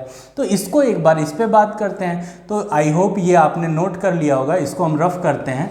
देखिए फिर अगला, अगर आगे हम लोग बात करते हैं तो यहाँ पे 24 से हमने स्टार्ट किया था, 24 से ही पहले हम सीखते हैं कि क्या था हमारा, 1 2 से कट रहा था, 3 से 4 से 6 से 8 से 12 से और 24 से, इसी से ये कट रहा था। तो अगर कुल गुणनखंडों की संख्या न पूछ करके कुल गुणनखंडों का जोड़ सम पूछा जाए आपसे, जोड़ अगर पूछा जाए, कुल गुणनखंडों का योग कितना होगा, आप जोड़ से अच्छा योग लिख लीजिए, कुल गुणनखंडों का योग कितना होगा।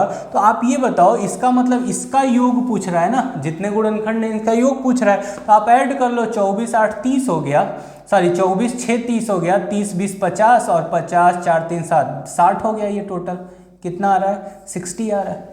अब कुल गुणनखंडों का योग 60 तो आ गया। तो यहाँ क्या पता था हमको, यहाँ ये पता था कि सर 124 इससे कट रहा है, लेकिन 180 को कौन कौन काट पाता है, 362 को कौन कौन सी संख्या काट पाती है, 1256 दे दिया उसको कौन कौन सी संख्या काट पाती है, तो आप नहीं बता पाएंगे या बहुत टाइम लग जाएगा। तो इससे अच्छा है कि आप क्या करिए, गुणनखंड निकाल लीजिए। तो हम डायरेक्ट जोड़ तो नहीं सकते हैं क्योंकि हमको 180 का पता ही नहीं है, तो हम क्या करेंगे, गुणनखंड निकालेंगे।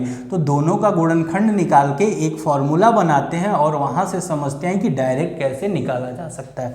तो सबसे पहले इसका देखिए कि अगर हम 24 का गुणनखंड निकालते हैं तो ये हो जाएगा 12, ये हो जाएगा आपका 2 छके 12, ये हो जाएगा 2, ये हो गया 3, तो 3 से ये 3 गया। तो इसका क्या आया, 2 to the power 3 into 3 to the power 1 आया। और इस पे अगर बात करें 180 पे, तो ये क्या आएगा, अभी आपने निकाला था, अगर जिनको याद है वो लिख लीजिएगा, नहीं तो निकाल लीजिएगा। 2 टू दी पावर 3 था इंटू 3 टू दी पावर 2 था इंटू 5 टू दी पावर क्या था 1 था, यही था।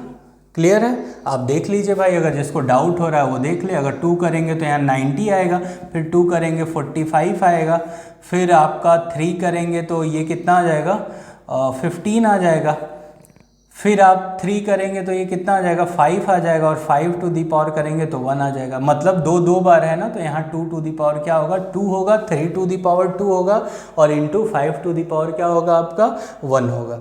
क्लियर है इतना। अब देखो यहाँ से ये फॉर्म तो बन गया, ये फॉर्म तो हमारा आ रहा है। अब यहाँ से हम कुल योग कैसे निकालेंगे, सम का योग कैसे निकालेंगे और हम विषम का योग कैसे निकालेंगे, इसको हमको समझना पड़ेगा।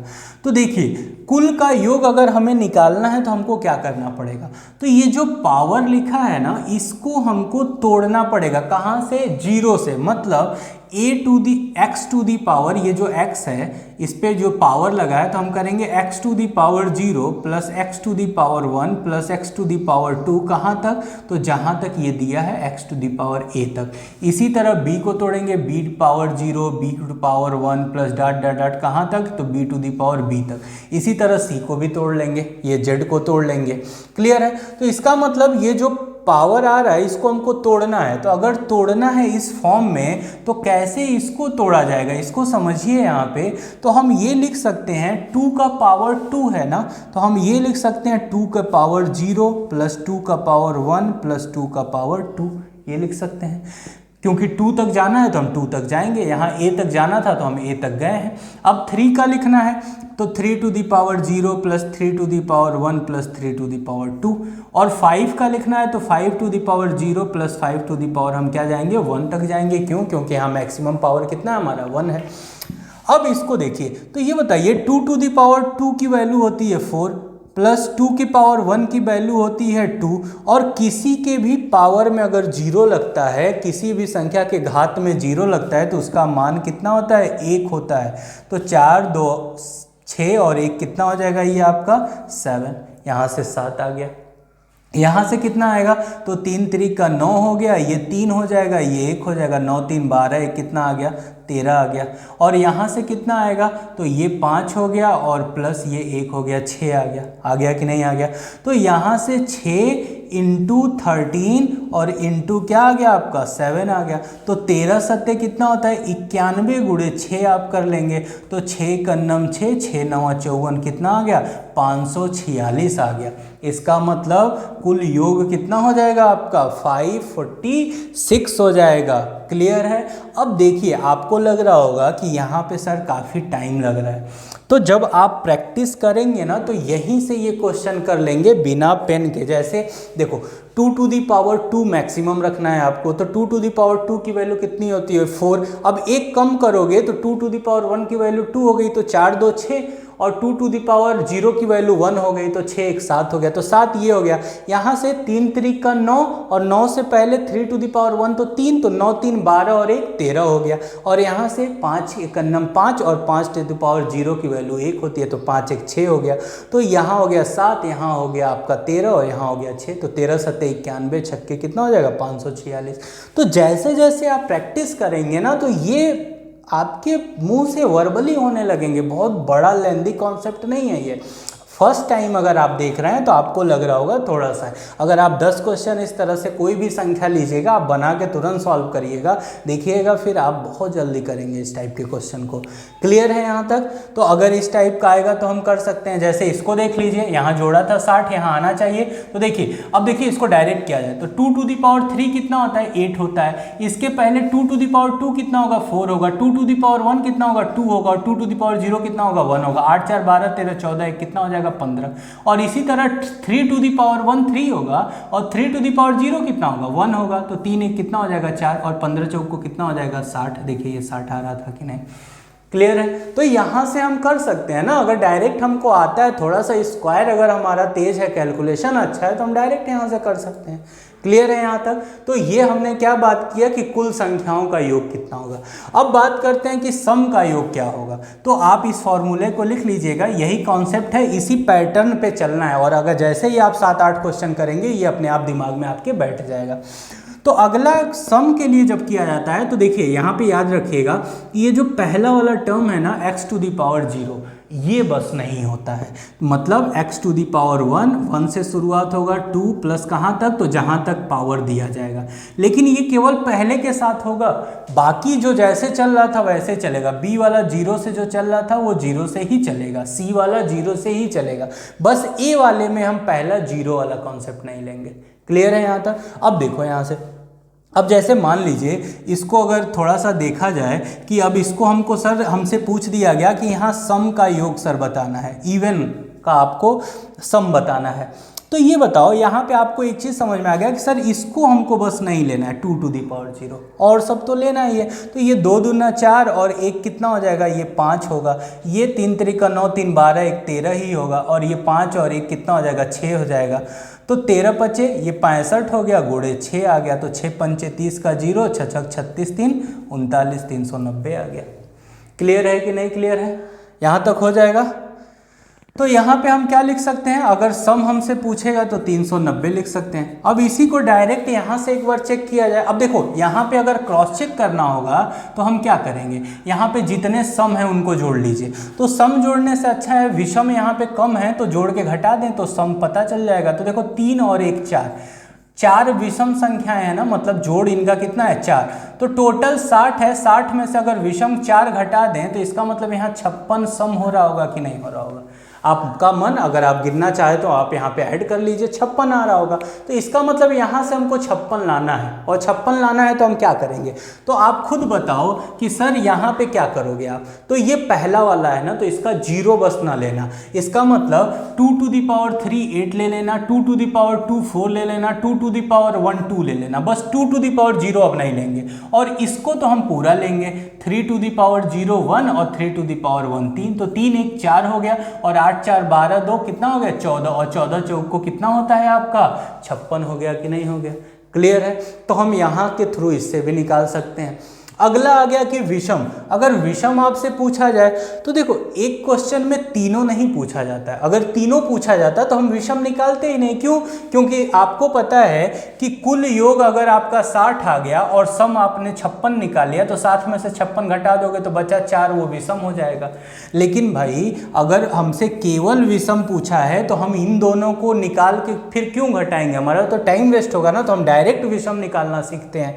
तो डायरेक्ट विषम कैसे निकलता है, तो याद करिए आप पिछला वाला जब आप संख्या निकाल रहे थे तो उसमें क्या था, जब विषम निकालने जा रहे थे तो आप पहले वाले टर्म को क्या कर दे रहे थे, स्किप छोड़ दे रहे थे। इसी तरह यहाँ भी पूरे पहले वाले टर्म को हम क्या कर देंगे, छोड़ देंगे।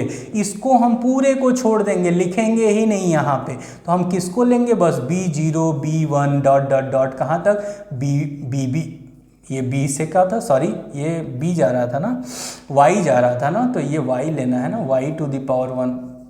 तो ये Y से जाएगा Y0 Y1 से Y कहाँ तक, Y से B तक। और इसी तरह से अगर आगे भी होगा तो हम Z का ले लेंगे, Z की पावर 0 प्लस Z की पावर 1 कहाँ तक, तो Z की पावर Z तक। क्लियर है, Z की पावर Z तक चले जाएंगे। ठीक है, मतलब कि अगर विषम लेना है तो पहले वाले टर्म x वाले टर्म को छोड़ देंगे, बाकी जो भी आएंगे उनको जैसे अभी तक चल रहे थे वैसे ही लेके चलेंगे। तो ध्यान से समझिए, यहाँ पे ये किसका था, 180 वाले का था। तो 180 का था तो पहला क्या कर देंगे, हम छोड़ देंगे। अब इन दोनों को लेना है तो ये बताओ 3 टू दी पावर 9 होता है, 3 टू दी पावर 1 कितना होता है, 3 होता है, 3 टू दी पावर 0 कितना होता है 1, तो 9 3 12 13, तो ये दे दिया। और ये कितना देगा, तो ये 6 देगा, और 13 छक कितना हो जाएगा 78 हो जाएगा। क्लियर है यहाँ से। और यहाँ से अगर जाएं तो क्या करेंगे, तो यहाँ से जाएंगे तो हम क्या करेंगे, इसको हम क्या करेंगे, नहीं लेंगे और इसको लेंगे। तो ये बताओ 3 टू दी पावर 0 और प्लस 3 टू दी पावर 1 ही तो केवल लेंगे। और 3 टू दी पावर 0 कितना होता है 1 होता है, और 3 टू दी पावर 1 कितना होता है 3 होता है। तो 3 और 1 मिलके कितना आ गया 4, वही तो देखिए ये 3 और 1 मिलके 4 हो रहा था कि नहीं हो रहा था। तो हमको अगर ये पता है और इस पे अगर हम 10 क्वेश्चन कर लेंगे तो हमारी इतनी प्रैक्टिस हो जाएगी कि हम देख के बता देंगे क्वेश्चन क्या होगा। तो हमने संख्या देख लिया, सम देख लिया, लास्ट टॉपिक देखते हैं गुणनफल क्या होता है। तो गुणनफल को नोट कर लीजिए, ठीक है। तो इसको अच्छे से आप नोट कर लीजिएगा। इसके साथ हमने 2 क्वेश्चन कराया है, आप 2-3 संख्याएं और ले लीजिएगा, उसको ऐसे फैक्टर निकाल के इस फॉर्म में लिख लीजिएगा और जो पूछेगा उससे आप निकाल लीजिएगा। क्लियर है। अच्छा, नेक्स्ट बात करते हैं गुणनफल, मल्टीप्लिकेशन।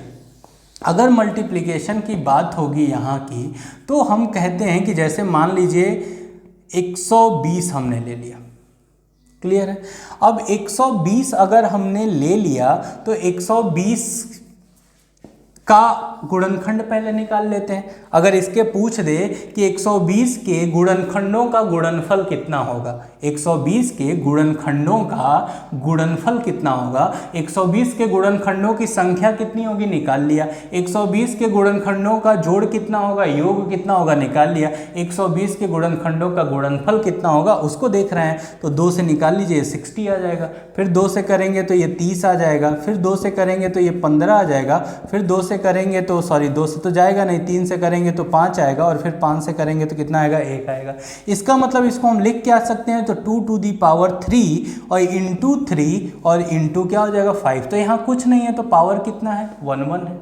अब जब ध्यान से देखना, जब भी गुणनखंडों का गुणनफल निकाला जाता है तो क्या किया जाता है कि जिस संख्या का आप गुणनखंड निकाल रहे हैं उस संख्या को लिख लीजिएगा और उसके पावर में जितना पावर ये चल रहा है, मतलब ये अभी तक किस रूप में हम लोग लिख रहे थे, अभी हम लोग दोनों में पढ़ा कि अगर हमको ये मिल जाए x to the power a into y to the power b into z to the power c, यही तो फॉर्मेट चल रहा था। तो हम यहाँ क्या करेंगे, जो संख्या है वो लिख लेंगे और पावर में हम इनमें एक एक जोड़ लेंगे, a+1 b+1 और c+1 करके बाई 2 कर देंगे। क्लियर है? तो यहाँ पे क्या बनेगा, तो यहाँ पे गुणनखंडों का जो गुणनफल होगा वो 120, तो हमारी जो संख्या थी वो लिख लिया हमने, 120 संख्या थी। अब एक एक जोड़ोगे आप तो ये बताओ 3 में 1 जोड़ोगे तो क्या आ जाएगा 4, गुणे 1 में 1 जोड़ोगे तो 2 और 1 में 1 और जोड़ोगे तो 2/2। तो ये 4 दूना 8 दूना 16 और 16/2 कितना आ जाएगा 8। तो 120 की पावर 8 ये गुणनखंडों का क्या हो जाएगा, आपका गुणनफल हो जाएगा। क्लियर है? एक क्वेश्चन और देख लेते हैं, वहाँ से समझ लेते हैं। जैसे हमने कहा 144, तो आप क्या करोगे 2 2 7 72 आ गया, 2 से जाओगे 36 आ जाएगा, फिर 2 से जाओगे 18 आएगा, फिर 2 से जाओगे 9 आएगा, फिर 3 और फिर 3 ये आएगा।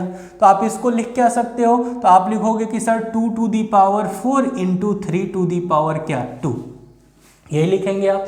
और ये अगर आप लिख दिया तो आपका, अगर हमने पूछा गुणनखंडों का गुणनफल कितना होगा तो आप कहेंगे कि सर 144 का निकाल रहे थे तो 144 हो गया, और ये 4 से 1 बढ़ेगा ना, देखिए आप यहाँ पे 1 बढ़ेगा, ये तो 5 हो गया, ये 3, तो 5 3 कितना हो गया 15 और बटे क्या हो गया 2 हो गया, क्योंकि बटे 2 चल रहा था। और बटे 2 होगा तो ये बताओ 15 को 2 से तो काट नहीं सकते हैं, तो अब सिंप्लीफाई और करना पड़ेगा। तो यहाँ ये देखिए 144 को आप क्या लिख सकते हैं, ये 12 का स्क्वायर होता है, तो 12 का स्क्वायर और 15/2। तो यहाँ जब भी आप इतना तो जानते होंगे a to the power x हो और पावर y हो, तो जब ब्रैकेट हटता है तो ये आपस में क्या हो जाता है a to the power x into y हो जाता है। तो यहाँ पे जब ये कोष्टक हटेगा तो ये दोनों गुणा करेंगे, तो 12 टू दी पावर 2 इंटू 15/2 और 2 से ये 2 क्या हो जाएगा कैंसिल, तो 12 टू दी पावर 15 इसका गुणनखंडों का गुणनफल आएगा। क्लियर है? यहाँ अब अगर इसको जैसे मान लीजिए जैसे हमने 120 लिया था, अब एक बार हम आपको रिवाइज अगर करा दें, अगर संख्या पूछी जाए यहाँ पे तो संख्या क्या हो जाएगा, तो आपने कहा कि सबको एक एक बढ़ा लेते हैं, फिर से एक बार क्विक रिवाइज किया जा रहा है सारी चीज़ें। तो यहाँ 3 1 4 हो जाएगा, यहाँ 1 1 2 हो जाएगा, ये 2 हो जाएगा, तो 4 दूना 8 दूना कितना हो जाएगा 16। तो गुणनखंडों की संख्या कितनी हो जाएगी 16 हो जाएगी। अब किसी ने पूछा कि सर ये तो संख्या हो गई, सम गुणनखंड कितने होंगे, तो हमने क्या कहा था आपसे, हमने कहा था कि पहले वाले को मत बढ़ाइएगा, बाकी को बढ़ा दीजिएगा। तो ये 2 दूना कितना हो जाएगा 4 और 4 3 कितना हो जाएगा 12। अब किसी ने पूछा कि सर विषम क्या होंगे, हमने कहा था पहले वाले को छोड़ दीजिएगा और इसका एक एक बढ़ा के गुणा कर लीजिएगा, मतलब 2 और 2 2 दूना 4, ये देखिए 12 4 16 हो गया कि नहीं हो गया। इसी तरह से अगर जोड़ में कोई पूछे कि सर कुल का योग कितना होगा, तो हमने क्या कहा था कि ये 0 से खुलता है, तो 2 टू दी पावर 3 8 होगा, फिर 4 होगा, फिर 2 होगा, फिर 1 होगा, 8 4 12 2 14, 8 4 12 2 14 1 15 आ जाएगा। इसकी वैल्यू कितना आएगी, तो 3 टू दी पावर 0 1 और 3 टू दी पावर 1 3, तो 3 और 1 कितनी हो जाएगी 4, और ये 5 और 1 कितना हो जाएगा 6, तो 15 चौक को 60 हो जाएगा, और 60 में 5 का करेंगे तो कितना हो जाएगा 300 हो जाएगा। क्लियर है कि नहीं क्लियर है? आगे बढ़ते हैं। अगर आपसे किसी ने सम का पूछा, ये सब पढ़ा चुके हैं इसलिए जल्दी जल्दी हम आपको बता रहे हैं, ठीक है। अगर किसी ने सम से पूछा आपके, तो सम में क्या होगा, तो सम में ये होगा कि सर ये 1 बस ना लेंगे, 2 टू दी पावर हम 0 वाला नहीं लेते हैं, तो ये कितना हो जाएगा हमारा 14 हो जाएगा, तो 14 गुणे 4 गुणे 5 हो जाएगा, यही तो होगा।